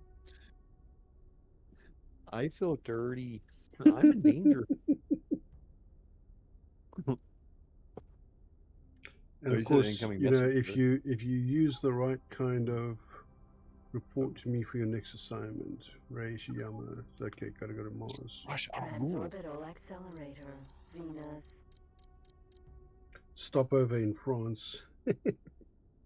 No, you don't need to stop over in France. There are direct flights. Delta has direct flights from Atlanta to Cape Town.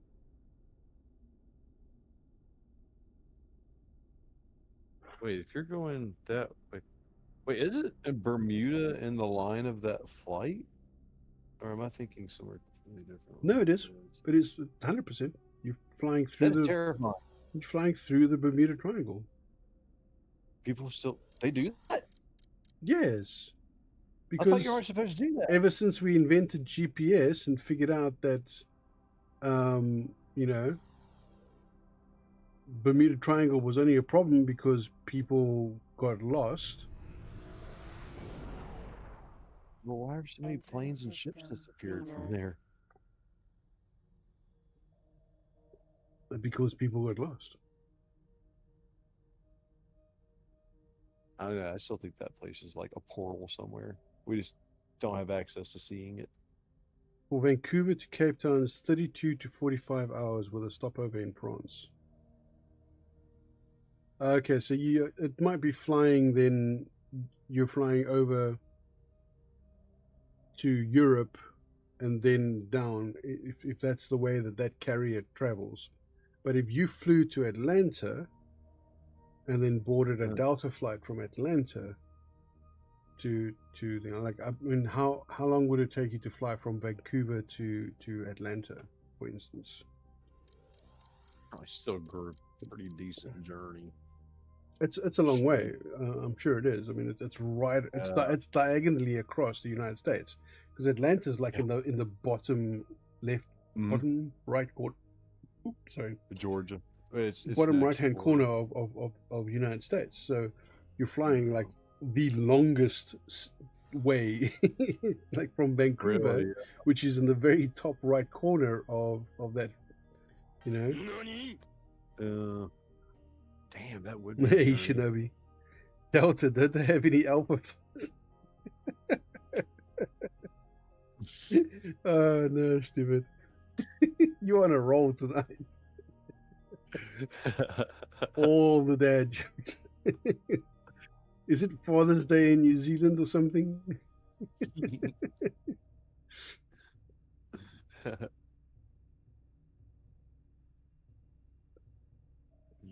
Oh wow!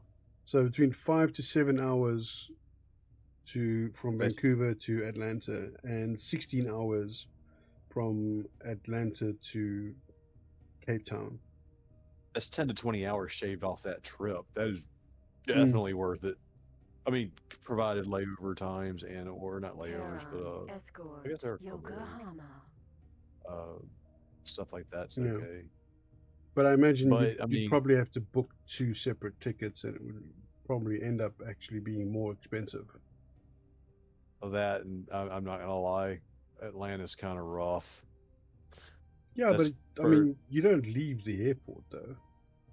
Yeah, even I'll say this much: the bus station was definitely rough, and it was brand new bus station too. And it's like, yeah, but I'm telling you, man, only crackheads and junkies take the bus, man. No, what? I am neither. Oh, hello. That's a big ship. Track you down, Johnny. I'm going to track you down. Oh, what was it? Oh, you're still near it, aren't you? Oh, crap. It decided to maneuver. ATF military Odin.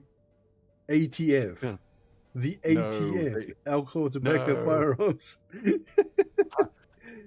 Hide your space dogs. They've got live torpedoes. Do not mess with the ATF in the future. Oh, no. Just got up. It's when my brain doesn't kick in until the coffee's gone down. That's huge in terms of time cut down. Do you have like 6 hours waiting for the next flight? Yeah, right. Really. You don't tell Eli the bus trip to SA gets quite wet. God damn it.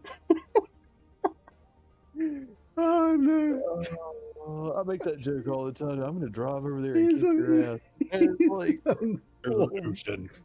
You base a maneuver from living briefly. That is funny. Actually, no, we can technically drive on the ocean now.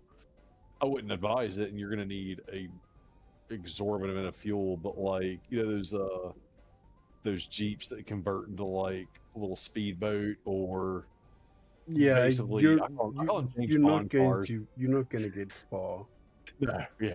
But Blow that engine out. there was a guy that refurbished a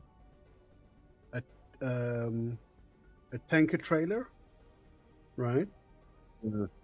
He refurbished a tanker trailer, put an engine on it, put propellers on it,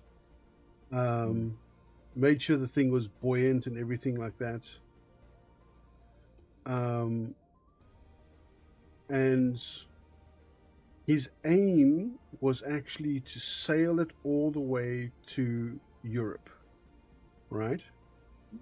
So I think he was in Western United States, and he drove it all the way across the United States, and then actually got into the Atlantic, got a ways away from land, and then I think they had some problems with the system, and they had to abort. But I mean, it was interesting to see how they refurbished this whole oil, like not an oil tanker, like a liquids tanker, you know, that the semis drive. Yeah, yeah. And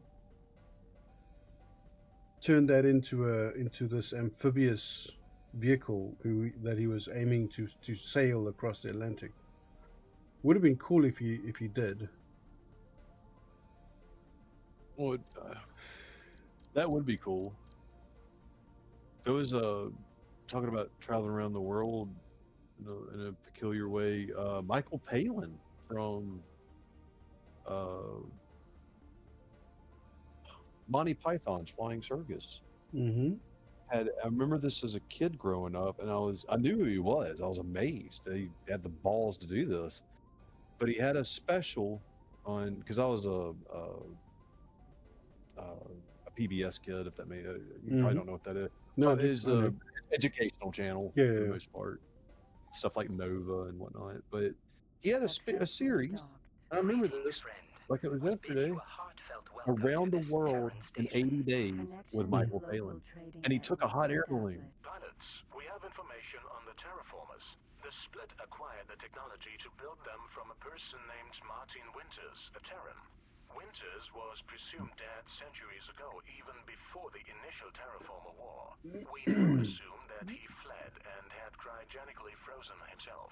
Winters was a scientist who worked on the terraformers and was against the shutdown of the project. This explains how the Xenons seem to be manipulated. He is, without a doubt, the foremost expert of terraformer and Xenon technology. His motives are obviously against our interests, and he must be tracked down and stopped. We got another name from the split.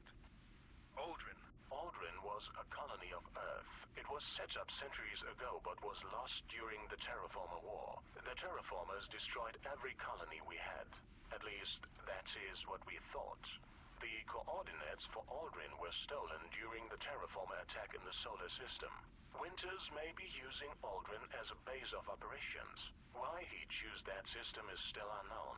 We have reverse engineered a jump beacon and have attempted to send it to the coordinates. If it ends up in the correct system, the fleet will get the green light. Winters may be aboard a large ship or a base. We will be attempting to capture him, so marine boarding craft will be used. As you may have gathered, marine boarding is designed for capturing large ships. I'd like to see how you get on. Try capturing this ship here. We're giving you control of the boarding ship now. Have fun, pilot. Interesting. Oh, dude, I never got this far.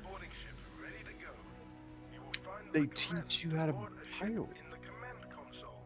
Gonna board the Vidar, okay. They're gonna teach you how to pirate. Oh, that looks like a badass ship too. Dude, okay, what? So Scabbard. that's the scabbard. Whoa! Whoa! Whoa! Ooh, you Dude! almost get got. Yeah, I like, why are the stars missing? And then I realized, oh, that's a piece of the station. Fucking hell. Alright, cheers, Robert. Cheers, Railweight. Oh, later, mate. Idiot Abroad, or the Holy Nade and the Killer Rabbit are still referred to in multiple games, multiplied by just classic history. What, behind the rabbit? It is the rabbit. You what?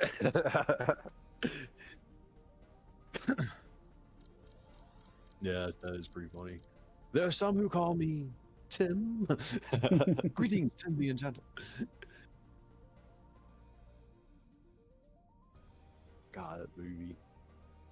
That, and I'll never forget Flying Circus, Attila the Bun. That's probably my favorite skit out of all of it. And there's a lot of good gold press Latin into that entire show. But I think that's the one that made me just lose it the hardest. The Silly Walk too. Definitely Silly Walk. But Attila the Bun, it was just funny. It caught me completely off guard. Yeah. So yeah, you get actual, See, I never made it this far in the plot. I don't remember a Vidar. Where is he trained? Who I makes can the definitely Vidar? walk through those. The Vidar? Yeah. I don't know actually. I would say maybe parented, but because it looks slightly parented. Oh, check out the info stats on it. It'll tell Yeah, you. well, no.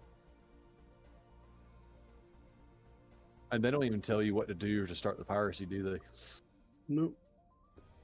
You got to drop them shields, cuz. It's a nice looking ship, though, eh? Yeah, it is. I wonder if it's a bomber type or if it's a. Well, it's a Centaur Corvette. type. Okay, Centaur type. Like a Centaur, yeah. You know what it actually looks like? Kind of like a Dominion.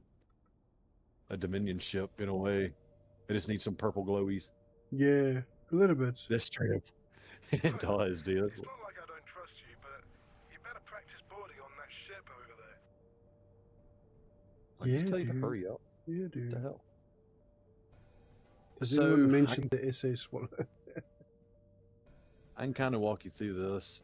You're going to keep those shields below, like, 4%. I think it's 8, but I always kept it below 5. Mm-hmm. Just to be on the safe, just give you some wiggle room. And when you tell you have to do all this on the fly too. You got to tell that ship to start pirate operations on the target ship. But again, you have to maintain dropping those shields. You have to keep them dropped. Actually, before you even start this, I hate to tell you to do this, go buy some salvage insurance. Go where we need to go to buy, I would say... Actually, yeah, that's a good point. I should have 10. saved. I would go buy 10 USC salvage insurance. Orbital supply base. I don't think I can 'Cause buy you're- salvage insurance there. Docking granted. Autopilot activate. Autopilot Actually, what is off. Oh. this? Yeah. If you could, This shipyard remember that ship? serves Did as a you USC ship product. That's a shipyard. did you get to did you keep that fighter that you orbital made the supply pilot base. jettison out of? No. So- I died, remember? Docking granted. A place area that they sell Autopilot salvage insurance? activate. Oh yeah, you did die. That's right, the missile. I was gonna say, if you Mm. can find the place that has the salvage insurance selling, Mm-hmm. just park a ship there. Like, this is what I always did. Just park a ship there, leave it there. In the event that you need salvage insurance, This have that station ship is buy used it. as the central supply hub of Outline. And yeah, you have I it. don't think. Can't You don't get ha- salvage insurance from this one. Yeah. Because you're Fine, gonna have it's not the end to. of the world. Yeah, yeah. It's. You have unlimited time on this mission, right? Yeah. Okay, you don't Yeah. need to. What did he say? Commander Jackson will be leading the operation. The fleet is assembling in orbit of the moon. Speak to Commander Jackson to receive your orders. What? Good luck, pilot. Did they just skip the? Oh no. Scabbard. I mean, we could try to do this on the fly. No time limits. Okay. Well, I still have the scabbard. USC Orbital Supply Base. Docking granted. Autopilot activated. It sucks they didn't even try to walk you through how to do the pirating. It's Mm, tricky.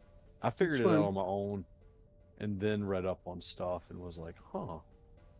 But it's depending on what the Well, ship is, I'm you gonna want certain. save. I'm gonna save. Then I'm gonna try it and see if you know it doesn't bang out or something.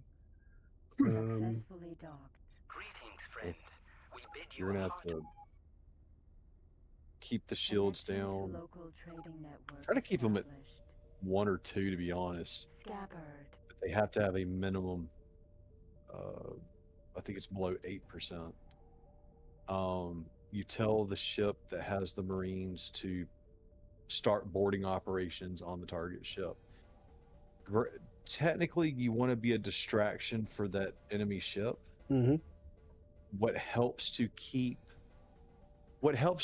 you from having to shoot at the ship so much, which is basically you're steering the ship toward it, you're in a locked vector toward it, get WASP missiles. That way you could be flying around it doing whatever maneuver you want and just steadily tapping a salvo or 2 of WASP missiles. WASPs are special, just like Cyclones. It fires multiples and they spiral toward the target. And that does is it confuses the targeting computer of the enemy craft. They're going to be targeting those instead of your Marines. The trick is, this is kind of a hard trick to pull off, you can't spam too many and you can't spam too few of those missiles. I mean, you have to go and buy like 100 plus of them at least and use them sparingly. Try to drop the shields down with energy first. And then every 4 seconds send a volley. I can't do it anymore. They've given me the ship. Huh. Interesting. Oh, that's unfortunate. It is. Well, you're gonna have to do some other pirating soon. Since we're here, so let's have a look. The Vidar is a powerful Terran corvette. Quick, agile, and oh, this is a Terran It is corvette. a highly Wow. formidable opponent and comes with a health warning for any pilot not on good terms with the Earth authorities. Health warning. Flight command software 1 and 2. Jump drive. Singularity accelerator 25. And 125 megajoules of shield. It's got no lasers in it though. It needs some shields too. Holy cow. It's got 2 turrets. 10 main. Turret up 2, turret down 2. So it's got 10 main weapons. Yeah. And 1 top turret, 1 lower turret. And just 125 megajoule shield. You have Scabbard transport is on mainly yours? used in the transfer of personnel between USC Electromagnetic facilities plasma and ships. cannon. 1 turret. They can hold Life 5. support. Nice, your scabbard, man. 7 fighter drones. Nice. There's your Marines. There's the Marines. Oh, they're, dude. All right, look. you're gonna have to send them to school to get 2 more stars. Right. So first of all, orders, navigation, dock ads. That's traffic. Command accepted. You see that piracy option there? As well.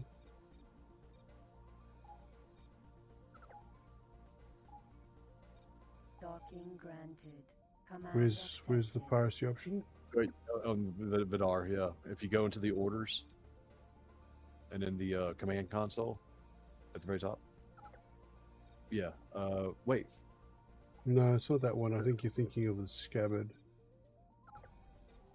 Piracy. Yeah, there it is. Piracy. So if you click on piracy, you can actually select what ship. So you have to. It's just like setting a course.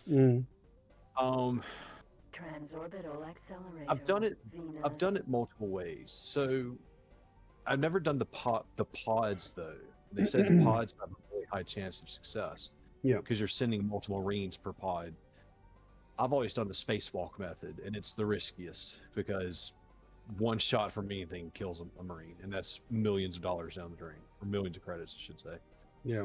So, two ways you can do it. You can either be flying and say what your fighter is to be good escort and or protection on the fly, Yeah. or you can actually fly the craft itself that has the Marines.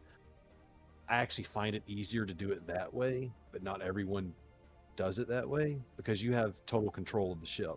It's a lot easier to plot courses. ATF, military, Odin. Look at the size of that ship. Holy shit. Yeah, it's pretty big. But typically speaking, you want to cut the path off where the Marines or the ship that you want to board is. Mm. You know, like, cut them off at the pass, so to speak. Yeah. And right when you're in front of them and they're kind of chasing you, that's when you ATF, release military, Aegir. That's a Corvette. Yeah. Yeah, it looks a lot beefier. Damn. ATF, escort, volley. That's a different one then. You want your Marines to all hit the Terran, ship at the same escort, time. katana. And if they don't, you reload. Because you're going to lose half of them. That's the shitty thing. No! AT is still bothering people even in games. Yes. Entering system, Venus. There's more coming through. Transorbital accelerator, the moon. ATF, military, Aegir. Oh, he's turning fast, too. Yeah. Damn. That's like some Empyrean speed for some people's ships. Just looking around like it's a first-person shooter. It's probably like Allied Terran Force or something like that. Yeah. Smells like a war's preparing. Yeah. Yeah. Right. No. Well, they did say they if the jump beacon reaches the destination, they're going to send the fleet. That looks like the fleet is gathering. Transorbital accelerator, the Lightly moon. pissed. All the decay gate will open and a player or dry docking. Oops, yeah.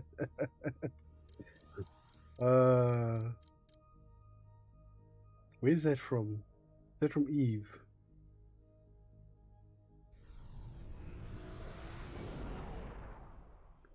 $60 frames per Entering second. system, the moon. The moon.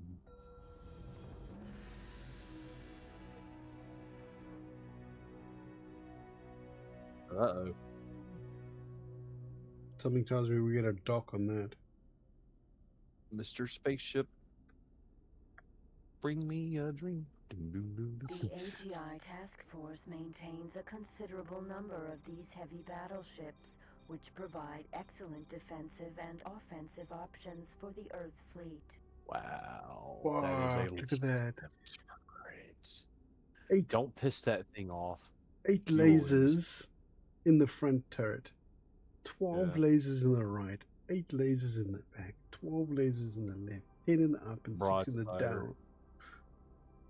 That is a broadsider. Oh my man. That's kind of terrifying, actually. Don't piss these people off. You will lose. Horrendously. You think that's something? Look up the Agamemnon. Nice little ship Inherited. to board. Seems like a mini versus mini SV miner.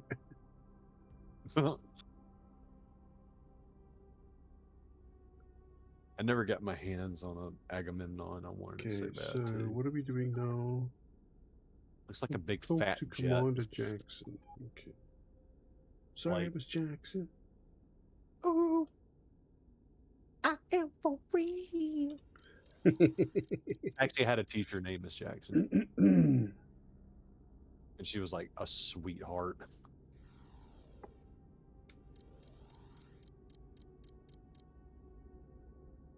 That was the Black Eyed Peas, wasn't it? I think it was Black Eyed Peas. Was it? Yeah, I think that was. I don't know. I'm terrible with that kind of stuff.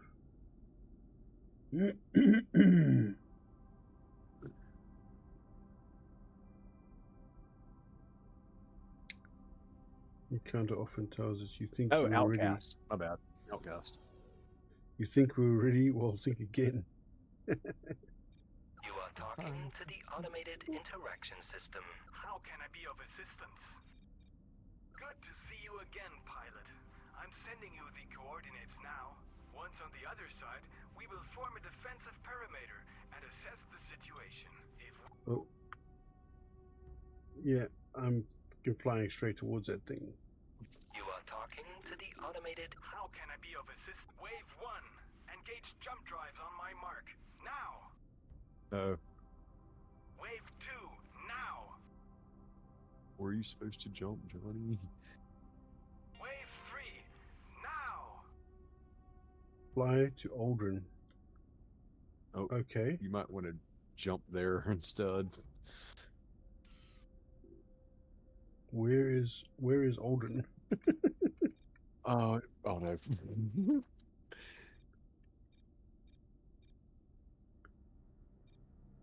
He has to be the worst pirate I have ever seen. Johnny, you're late for your invasion. Okay, so shift. I'm guessing I can just jump there automatically. Jump device maybe. aborted. Not enough energy available. Oh, son of a bitch. So how the fuck am I supposed to get there? The game How can it be of hate assistance? you. Well, you could give us a destroyer here and it'd be nice assistance.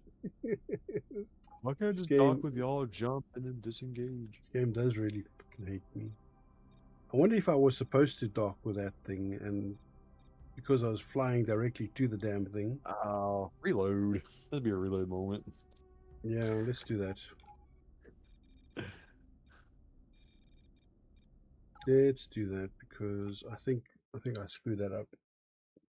No, it's those moments in games where it's like you're about to leave the area to go to a new one, and you're like, telling the pilot or whatever, "Hey, chill here for a second. I got some stuff to do,"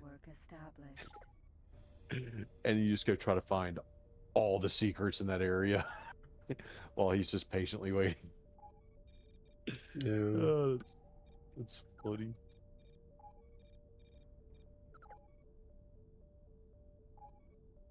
Docking granted. Command accepted.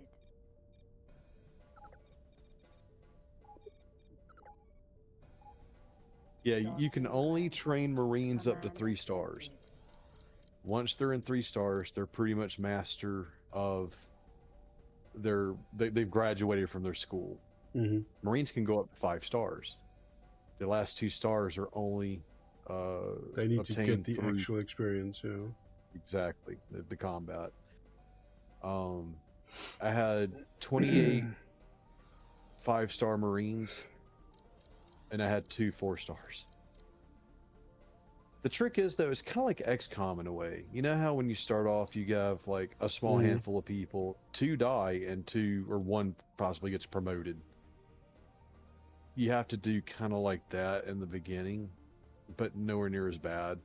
Like you might, if you lose 1 or 2 Marines and you capture a really good ship, just fork over the next 2 or 3 million to get more Marines going. Yeah. But a batch of 30, that'll get you quite a few things. Whenever you start getting experienced Marines, like 4-star or 5, put them in groups that are still low and cycle them out. And eventually you'll have, like I said, 28 5-stars and 2 4. I just needed 1 more boarding operation to get those 2 4s up to 5, and but I went through. I probably lost 6 Marines over the span of, stealing capital ships and whatnot. Yeah. But you'll definitely need salvage insurance. I lost my hammer. Go and find it in this cave, please. It's my only one. Also, the reward is a hammer. Yeah, well, you see, he had to carry on working while you were finding his prized hammer, so he had to make himself another hammer. But then, when he's got his prized hammer back, he doesn't need the other hammer anymore, so he gives it to you. Entering system, the moon. Why does that quote make me think of Viva la Dirt League?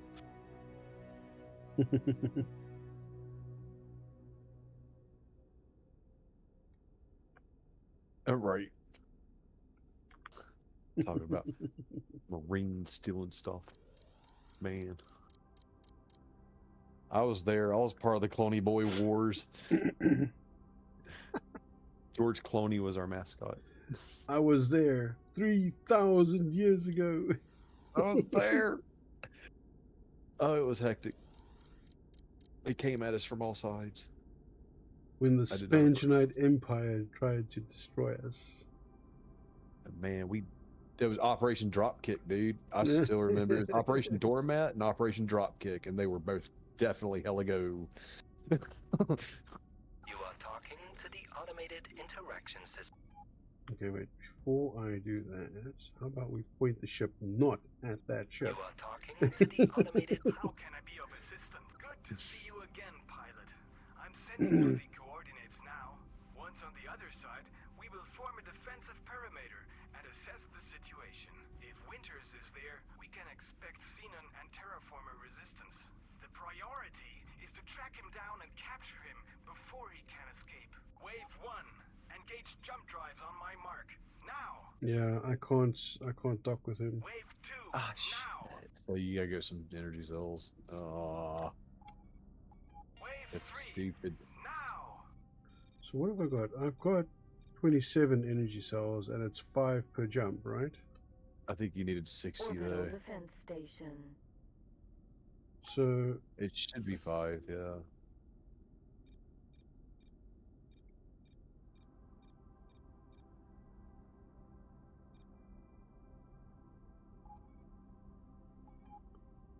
hold on. So jump. I always forget that you can't just look at the thing and say jump there. Right. Energy cells 60. So damn. see, I'm never gonna get 60 cells in this thing. So I'll have to fly closer. Or you use a ship with more storage. What about your saber? How much does it hold? Hmm. You said your saber, is it close by? Is it parked close by? Not saber. I don't have a saber. I'm talking about the cutlass. Yeah, I keep calling it saber. Yeah, cutlass. Well, I can tell the cutlass to come here. Because the cutlass is larger and slightly slower than Either that or boa. conventional heavy fighters, it normally acts as an escort for capital and large transport ships. I'll push that ship like it's crack cocaine. It's a good ship, man. I don't like it's crazy how good the thing is. Boa takes hits, man. It actually takes pretty decent Current hits, cargo but... bay is 201 units. So that should do it. It does have 4 cannons and 2 turrets, so 4 turrets technically. Oh, you could put the 2 in the back, or you could put 1 in the front and 1 in the back as a missile defense, and the other takes out enemies. That'd give you. Yeah, but really is that the fight command software, or is that the? I think it is fight command software. Yeah. The missile defense. Yeah. A 25 I think it's MK1. Yeah, I think MK1 takes care of that. Resources are not sold. Oh my god. Why do they hate you? I can't buy that. Okay, so oh, right. Hold I on. think we all. Where we now? We're in Mars, right? No, we're at the moon. Moon doesn't have any solar power. Venus doesn't have any solar power. Mars does definitely not have any solar power. My God. Oh God, you'd think one of these.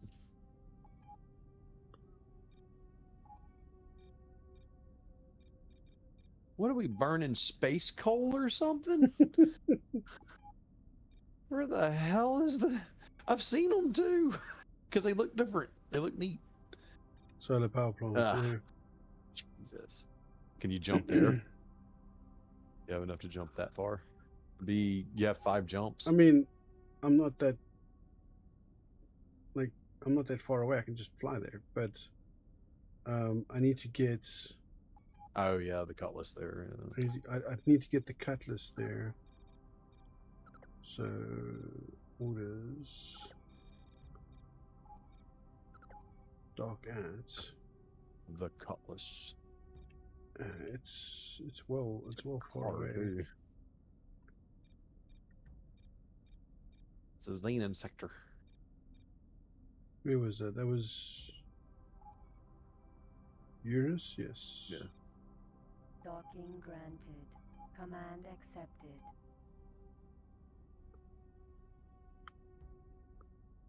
Right, and then I want to go there as well. Actually, another good ship that I got lucky, kind of. I failed one of those retrieve the ship missions, and it was a capital ship. It was the Boron. I think it was Boron Nemesis. Mm-hmm. Or I call it the Space Gator because it makes me think of an alligator when I'm looking at it.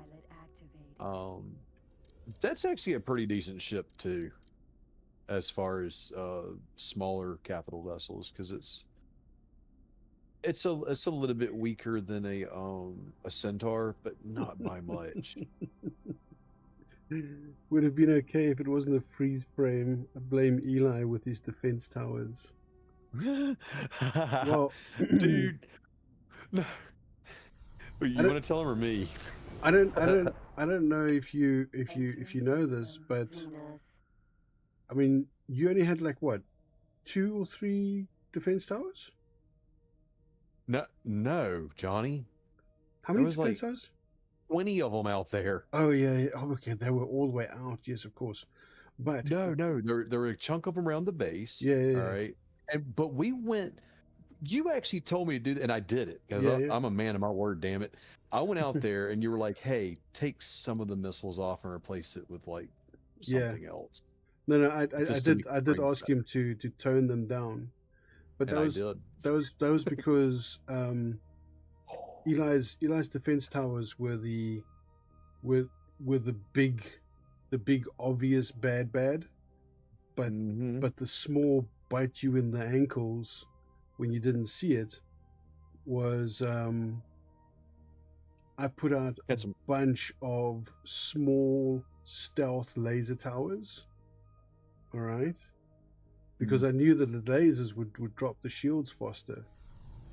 Yeah, and there was about 20 or 30 of them all over the place.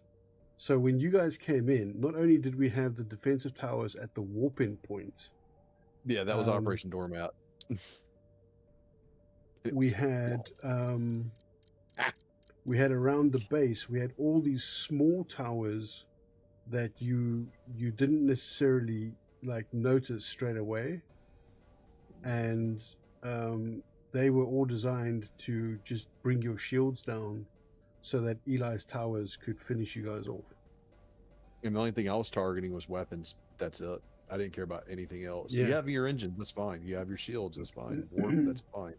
I just wanted to take out your teeth. That's all. So the lasers, the laser towers were all targeting engines, and I knew that it would never take out the engines completely, especially not the big drive thrusters and stuff like that. So it would target the engines in an effort to keep your shields down. That's why I didn't target engines either, because I knew it'd be a waste. We had so many layers to that battle. We were so prepared for you guys. It was ridiculous. But the thing is, though, most people didn't take this into account. I got yelled at by a few people too. It's crazy.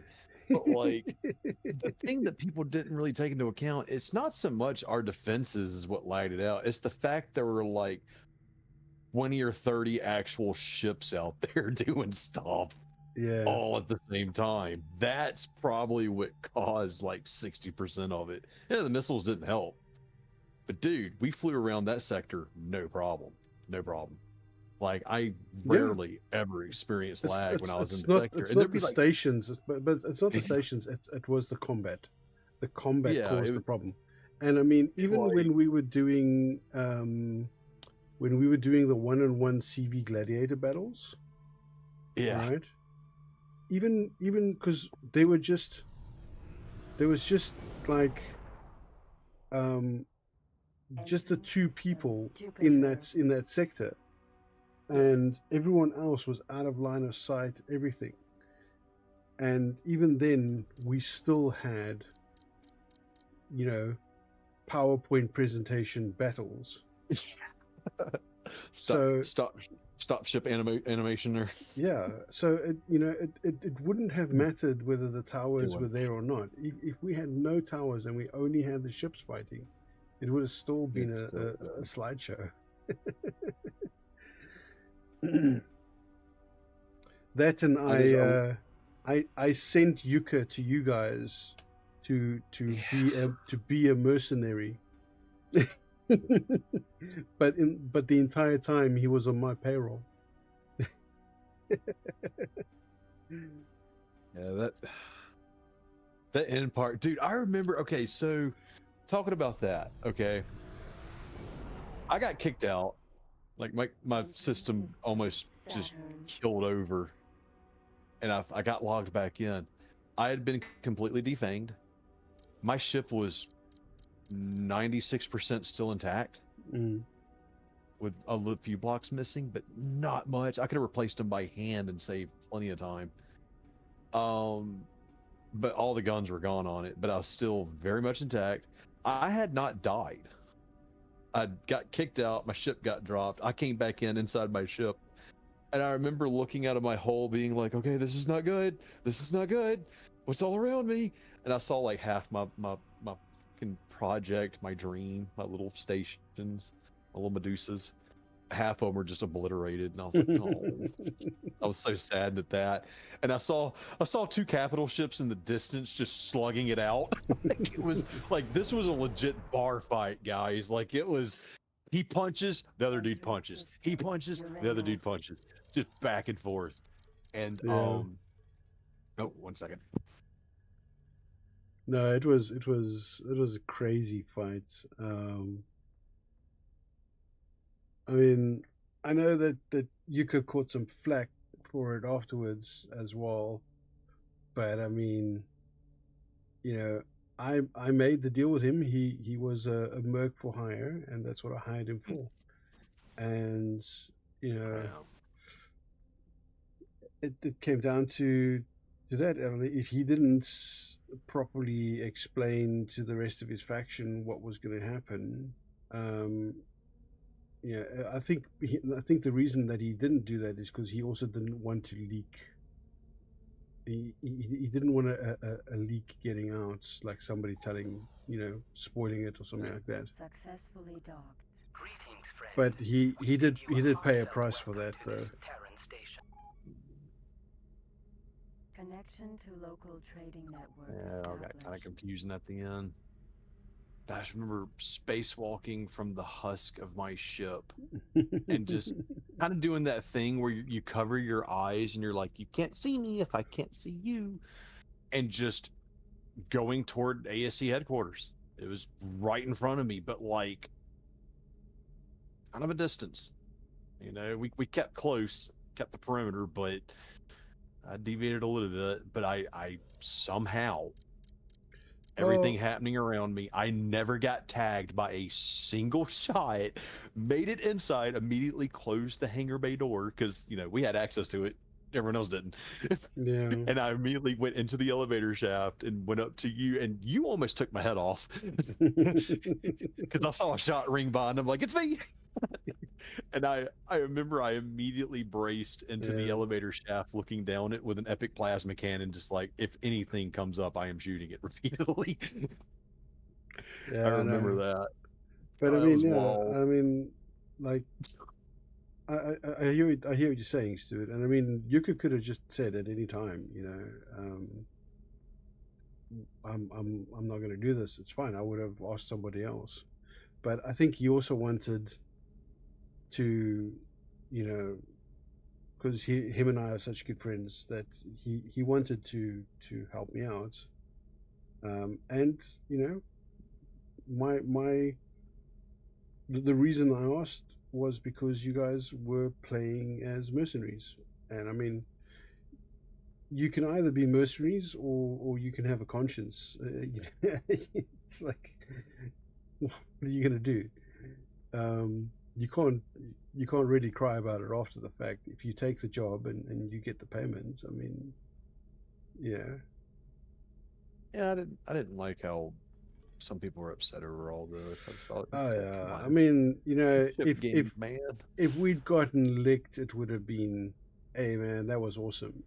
But Yeah, yeah, people getting butthurt over pixels. it's like, come on, guys. Conscious don't give up paycheck and full loot. There we go. Exactly.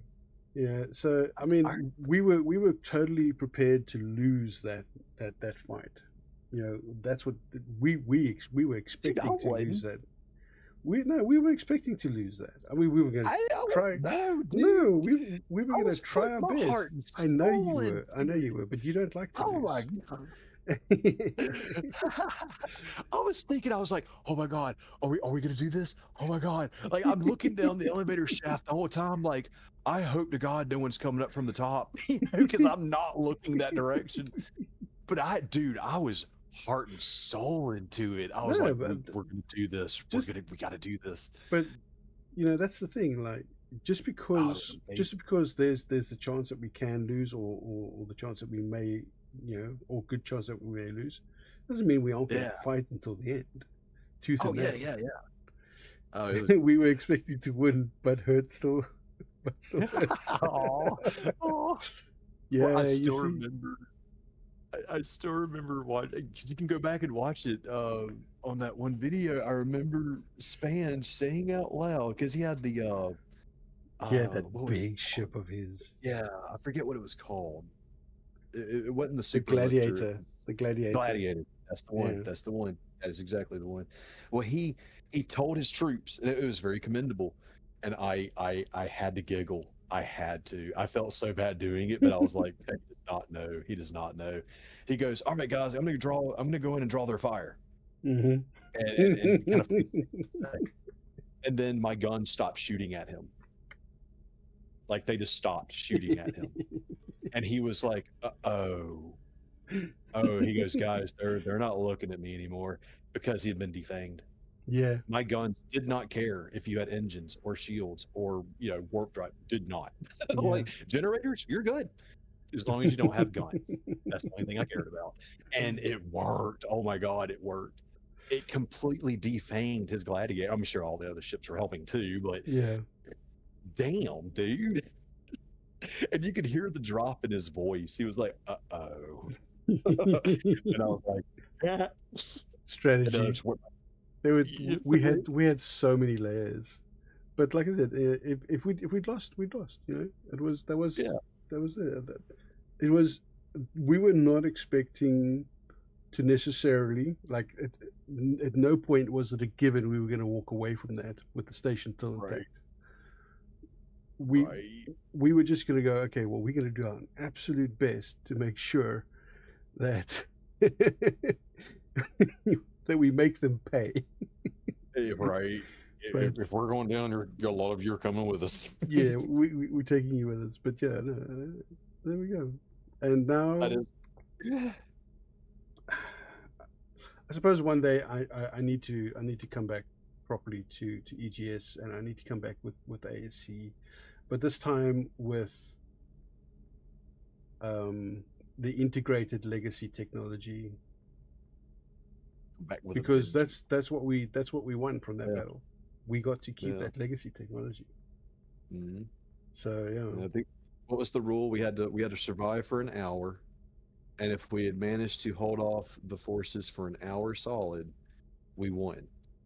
And dude, yeah, when because it got we to that had to last, we had to get the technology away. Yeah. yeah, and then Euphrates, remember Euphrates? He came Mhm. in with the ship. It was like, guys, get in. And like, I just remember, and I'm kind of embarrassed about it, but I was losing my shit trying to find a chair to sit in. And I was like, where, dude? Where are they? The ship's in orbits. Where's the chair? And he was like, in the back, in the back. And I'm just like, where's the back? And I'm like upside down in his ship floating around, like, where's the back? Looking at the ceiling, like completely confused, disoriented, like worn the hell out for fighting so much. Oh my god. Oh no. And then we blasted off and we're like, holy shit. Dun dun dun dun dun dun dun dun dun, dun. Oh, Like, shame. Okay, I can understand your point there then, Stuart. But yeah, I mean, like I said, you that's the contract you guys were paid for. So, but yeah, although it was, if I'd known, like, hindsight's 2020, obviously, but yeah. if I'd had the foresight to say, okay, yeah, these defenses are going to annihilate them. They're not going to stand a chance. I might need to tone it back a little bit. I wouldn't have contracted Yuka to double, what's the word? Double agent. Yeah, to double agent. All right. So yeah, I suppose in that kind of respect, it is double cross. There we go. Thank you. In that respect, but yeah, I feel sorry for what happened, and it would have been better if it hadn't. But I mean, don't say you're a mercenary and then you know.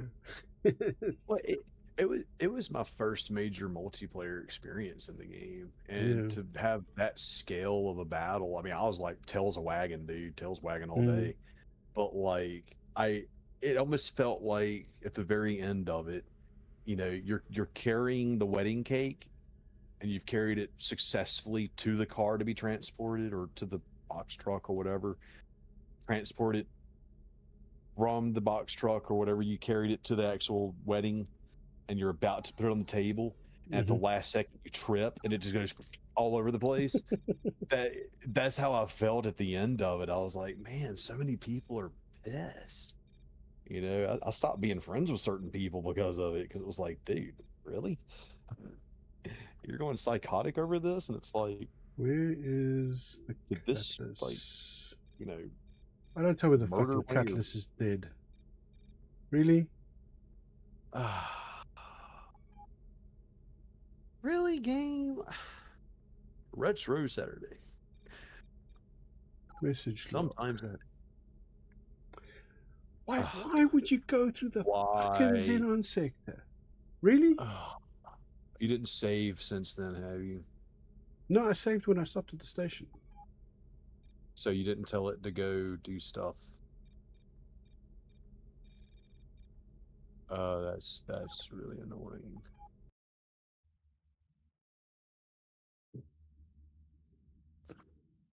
You have to drive all the way to South It did, Africa yeah. to get to It you. did. It was, and that was the end of the season as well. Connection to local trading network established.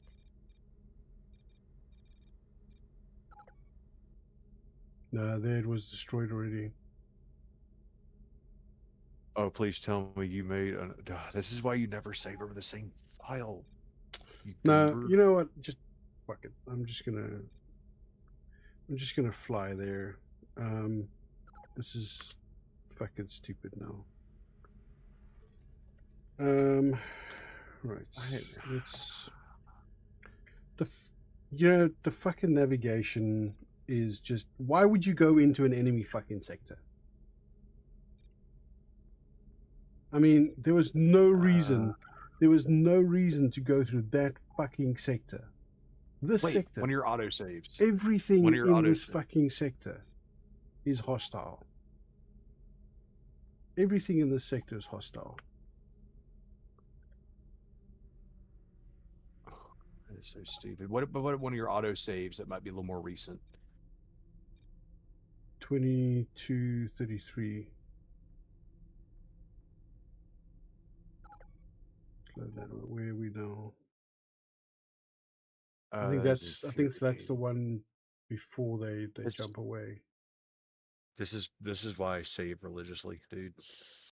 Like, I'll make a save and then I'll go right back into that save menu, make a save below it, and then do a third one. We bid you a heartfelt welcome to this Terran station. Connection to local trading network. Okay, I've so done we're that. in Mars. Okay, so let's undock. Yeah, this is prior to that. So you might be able to pirate then? No. Wow, seriously? Pick a lane, sir.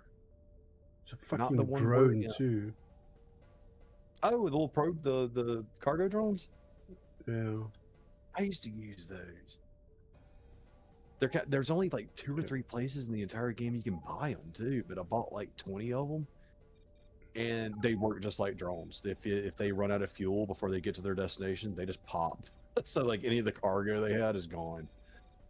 So I didn't use them for a very long time. I never lost anything. I just didn't want to risk Okay, it. so let's have a look here. I built a ship in Empyrean based off one of those actually. I used it on a moon that was, it had a facility next to a Prometheum deposit.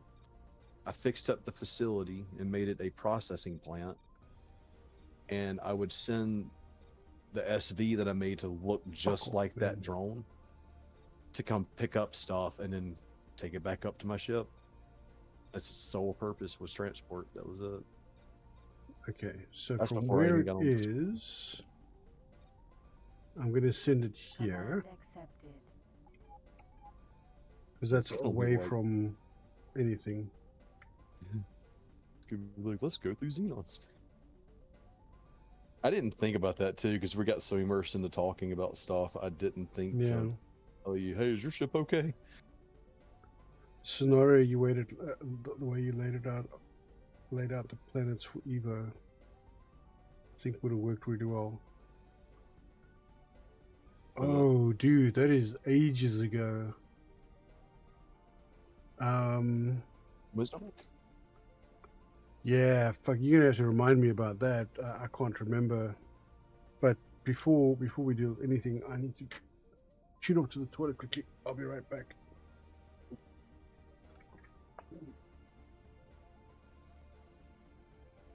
I don't know what the Evo is. I don't think.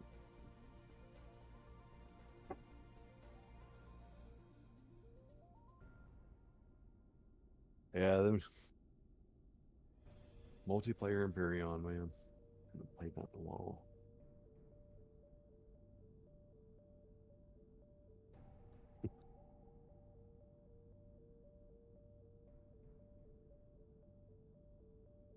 Yeah, the good times are fun.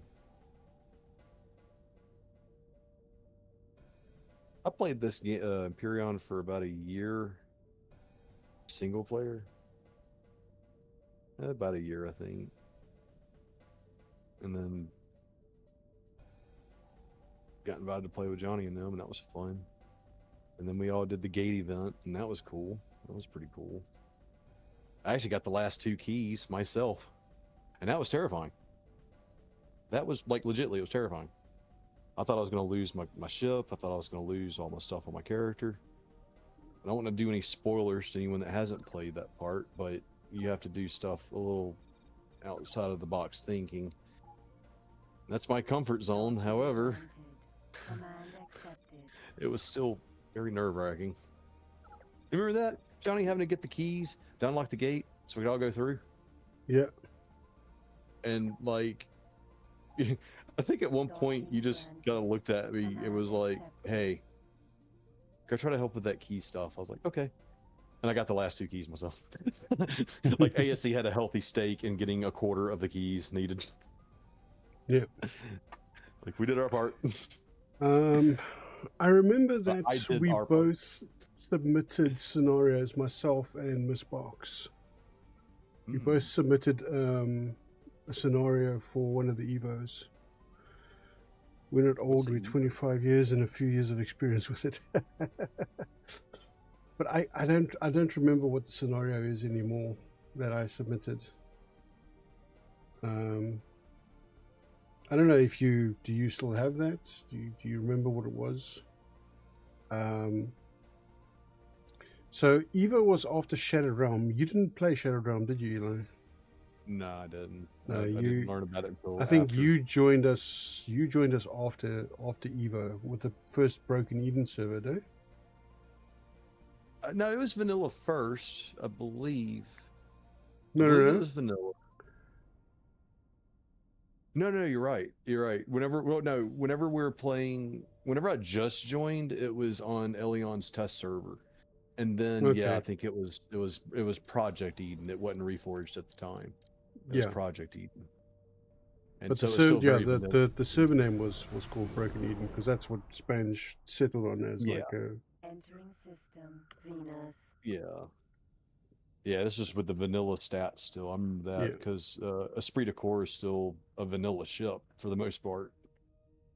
Exactly. A few versions back, but so yeah. But yeah, if you remember what that scenario was, Stupid, I'd love to be reminded. Isn't that that's a solar power station there? Yes, I do believe that is. I just haven't gotten close enough to the humongous fucking thing to actually get it on the radar. That's 3 major planets in a line and 2 satellite planets with like one-way flow to them. Oh yeah, that was back when we had you had the warp lanes. Yep, small maps and everything, small galaxies. Yeah, of course. I actually completely forgot about that. I was thinking about that just the other day, actually. I was like, because I started playing Project Eden, I think before the popularity actually got taken off, because I was looking for more. I was wanting a bigger galaxy. And at the time, Project Eden had that. And I was like, oh, hell yeah. But some of the things were kind of not right. Like, I just didn't understand that he had changed some of the parameters to be a little more wild, I guess.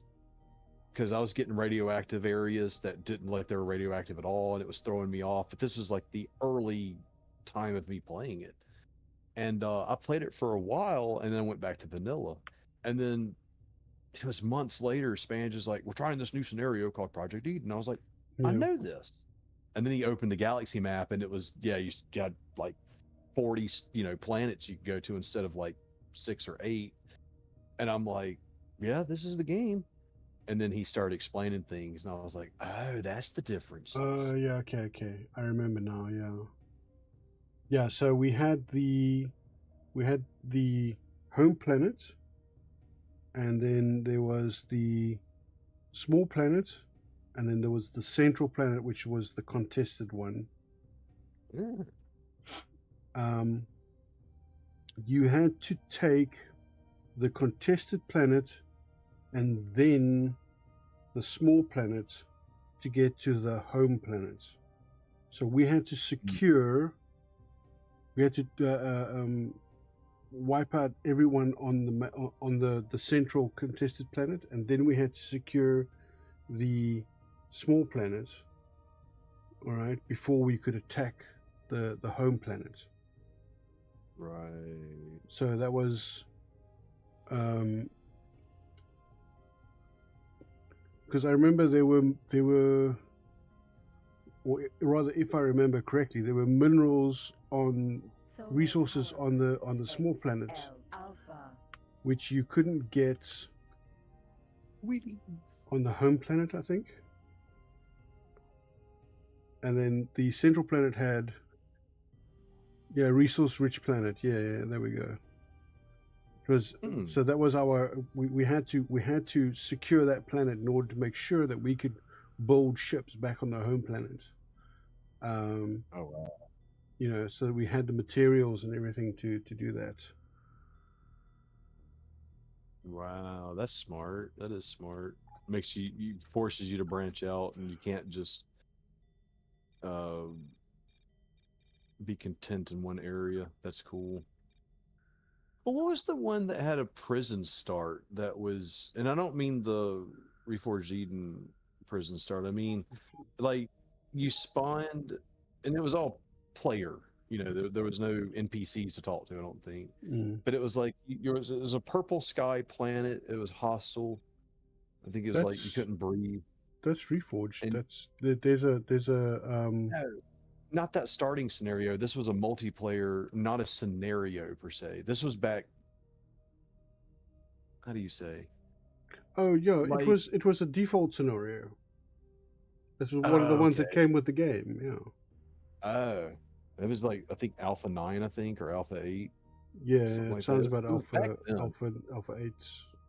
I never got to play that one. I always wanted to because I came in at the very end of Alpha 8, starting Alpha 9. There was a couple of interesting ones over the years, like little default ones that we included with the thing. But yeah, definitely.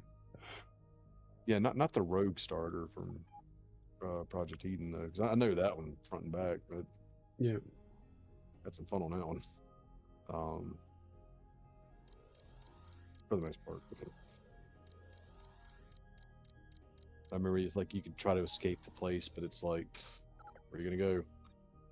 So I think you had to work with that faction to get your freedom or something. I don't remember exactly. Shareholders fortune. Play a scenario Fort Tuscan or something. It was fun. It was kind of fortish. Yeah, it was very forty. I remember the sky was purple and it was usually dark.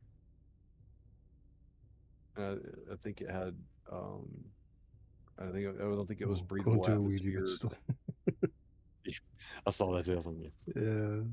Oh, hoverbike's fun, dude. On the lane, it works. I do miss the wheelie though, and not many people knew about the wheelie. That's awesome. I think that the old motorcycle was much derided, but I put so many kilometers into scouting planets with that bike because it was so much easier to scout with that and the handheld detector to really properly because I mean back then the handheld detector was the only thing you had. Yeah. You didn't have the ship detector and all that kind of stuff. Yeah, don't do that. Did you save recently? I'm going to save as soon as Terran, this thing is done. Then I'm going to dock here and save. Because I've just checked on the Cutlass, and it is now in Shareholders Fortune, which should be relatively safe. Could be. Yeah, this game does like. So that's Shareholders Fortune over there. And I've got to go into Family Wii. And I'm going to have it come down this branch here, which is which is all relatively safe.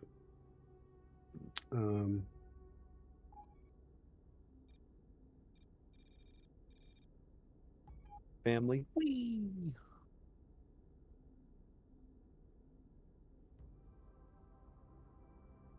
Let's turn back into Lootable Side. Yeah. Yeah, whenever you drove the bike into water and it repackaged itself into the cage.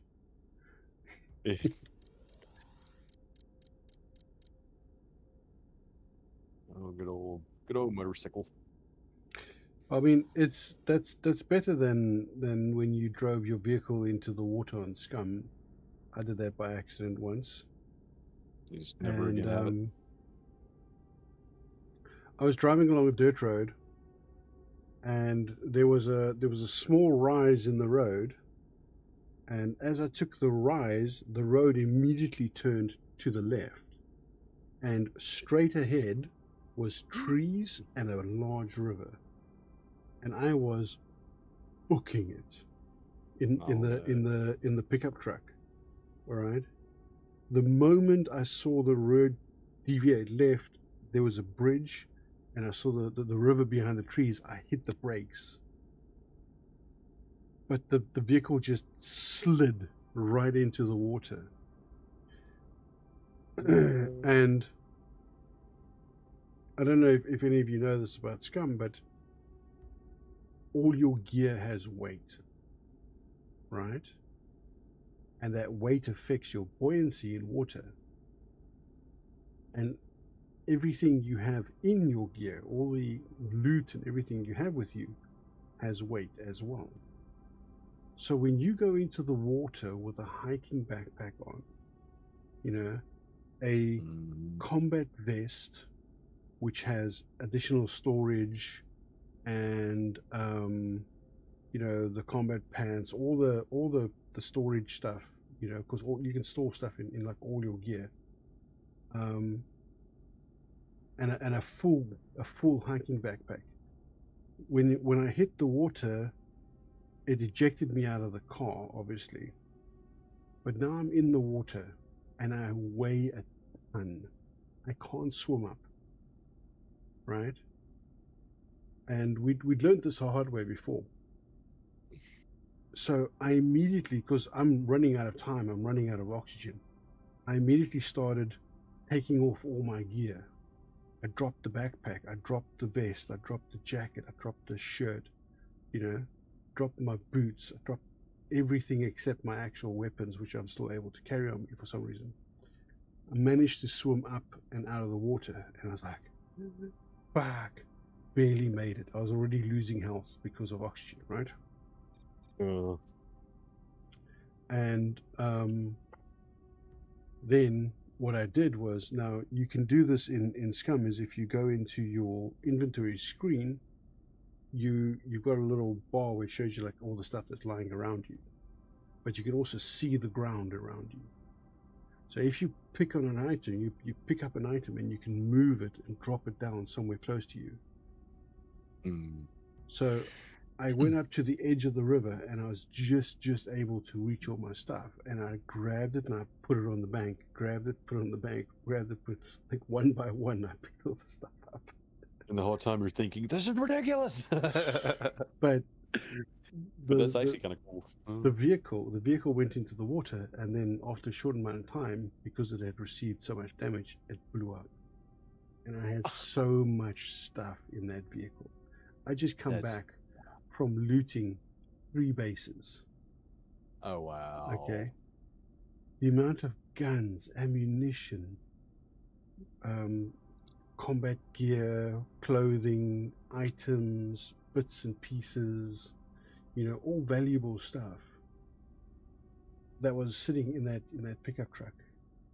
That's I was so pissed off there. And all because, like, I was just tricked by it wasn't a big hill or anything. It was just the way that you're driving, because I was driving in first person view.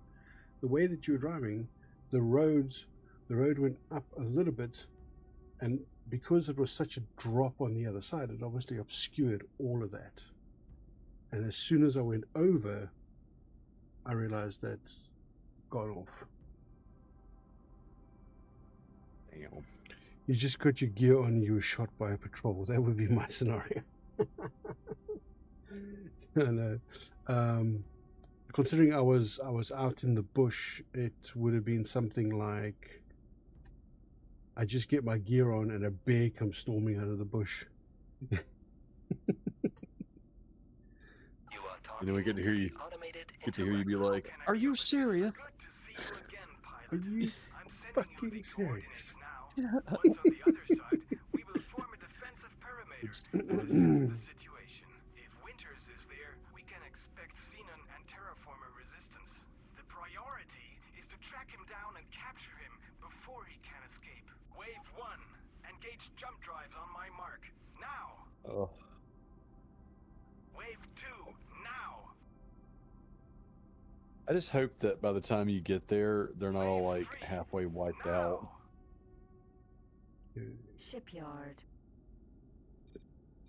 Docking granted. Autopilot activated. But they should have just let you dock to that ship and then jump with it. Yeah. They're expecting to have your own So ship. it's now in family we. So now we're gonna go fly to sector. Come down here.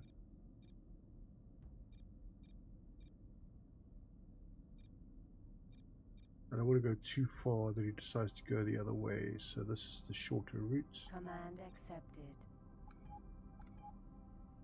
Wee! Wee! Wee!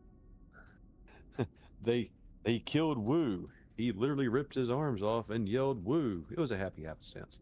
It remind me of friends in the army that had to go in special training, encounter a river while doing a small march. The instructor said, "We will now have time to swim across and go back to camp. Full gear, no missing stuff accepted, no drawing accepted." Drowning. Drowning. I suppose. You go or you get out. Turns out 40 kilograms small package turn heavy very, very fast. Yes. Oh yeah. Yes, because Yeah, you got to once you remember get- that once you get into the water, your clothing is also wet, and that Yeah. wet clothing weighs more. A lot more actually. So God, that's terrifying too. Successfully Like I don't. docked. I get why they do it We because, bid you a heartfelt welcome to this Terran station. but like you ever seen like the Navy SEAL training and such, where they'll have you handcuffed or like zip tied, mm-hmm. and then they'll just kick you in the water, and it's like, yep, good luck. Yeah. But you've been trained to know what to do. But they'll twist and contort. Then they'll do a little maneuver to break the zip tie, which is actually not that hard. You just got to So- tighten it even more. Look up recce training from the 1980s, 1970s, 1980s. It's a South African Defence Force. That's our special forces are called the recces. How do you spell that? REC. CCIE, I think. Hold on, Okay. I'll have to double check.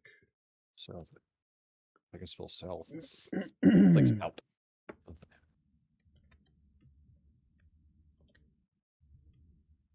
Okay, yeah, this is advanced training.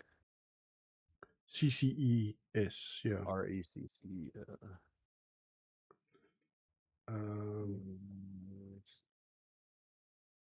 Yeah, Principal so Tier 1 Special Operations. this is Special Forces Unit, yeah, Elite Special Forces Unit. Go look at there's one, if you look for it, South African Special Forces recruitment video in the 90s. And yeah. Strength, stealth, and service. South African Special Forces. Ricky Story Night, Crocodiles and Knives. That's not a croc. Yeah. He throws the shoe at you. So yeah, go and look up. These guys were like the best of the best when it came to the South African military.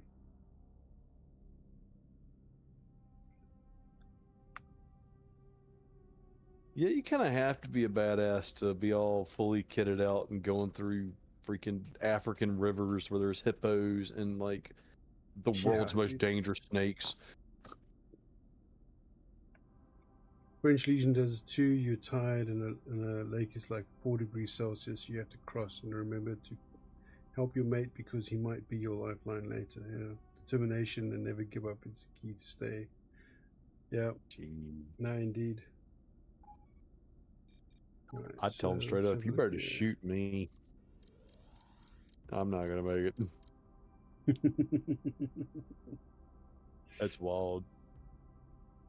Yeah, I'll watch the rest of it later today. I've watched a good 2 minutes of it now. So, and don't forget to go and watch that. And this is for all of you. Don't forget to go watch that Fundamava Private Eye Stories link I posted earlier on. You'll definitely have a laugh. You'll That's definitely have wild. a laugh. Yeah. Okay, let's see here. Good job, internet. Thurix Pride. Okay, so it's going. All right. Well, we've come to the end of the stream for this Saturday. I will get the cutlass sorted out and get ready to jump to that. Get ready to jump to that sector where the guy's supposedly hiding out. At the beginning of the next stream, next Saturday. So we'll see you then. Thank you for the resubs and the super chats and all the good conversation. You guys rock. Yeah, besides appreciating old games, this is very much a conversation stream. You know, it's good to talk about stuff and you know, and while playing a nice game. Yeah. So I reckon you should play War Game Red Dragon. War Game Red Dragon. Oh, he's talking about Warcry? Has the Warcry? SA troops. Never heard of it, I think. War Game Red Dragon. Hold on. Let's have a look. Is that on Steam? A war game. I thought he was like saying Far Cry wrong or something. War Game.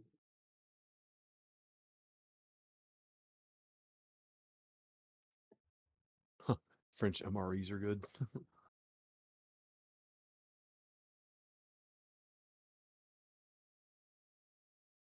The MMO is so freaking good. Ashuri, if you go and have a look on my YouTube channel, I've done some MREs. I did a Russian one.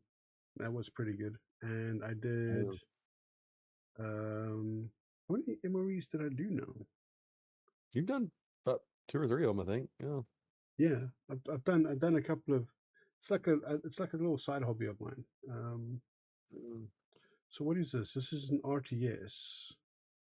Oh, this is like the other game that I was looking at. Nation Pack South Africa. Jeez, $160, and it's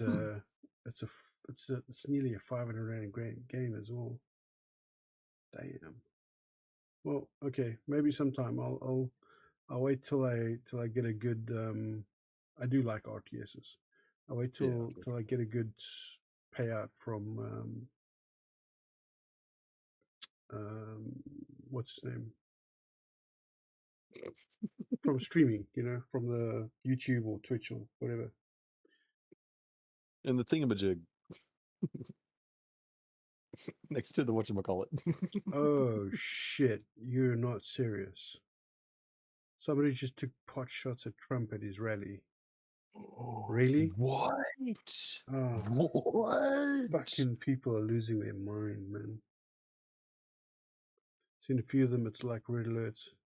Yeah. So there's a on my wish list. On my wish list, there's a game called. I'll tell you now. Broken Arrow, and I've played this against other players. It's also an RTS, but it's limited in how much equipment you can have. So you build up like an army, and you can deploy that army during the mission, little bit by little bit. There's only so much you can deploy at one time, so you have to sort of strategize and then meet that against the stuff. Damn, that is messed up, man. Gentle way to say, Butler oops, we lost a Pennsylvania. nuke somewhere. Yeah, what is that term from the movie? It's like, I don't know what's more terrifying, that we have a term for this, or that it happens so often we have to have a term for this. Right. Oh, that is kind of a Jeez. catch-22 there. Anyway, so yeah, well, before we go to World War III, thank you very much for joining the stream, and hopefully, if the Northern Hemisphere hasn't all been turned to nuclear slag by next Saturday, Right. we'll have Retro Saturday with me and my excellent co-host Ethan. Oh. Well, if everyone, if we all get nuked to oblivion, I love all of you very much. Please be safe. Please be well. Because I'm not worried, because nobody's going to nuke South Africa. No one would waste a nuke on South Africa. Lucky. I'm like next to 3 military bases.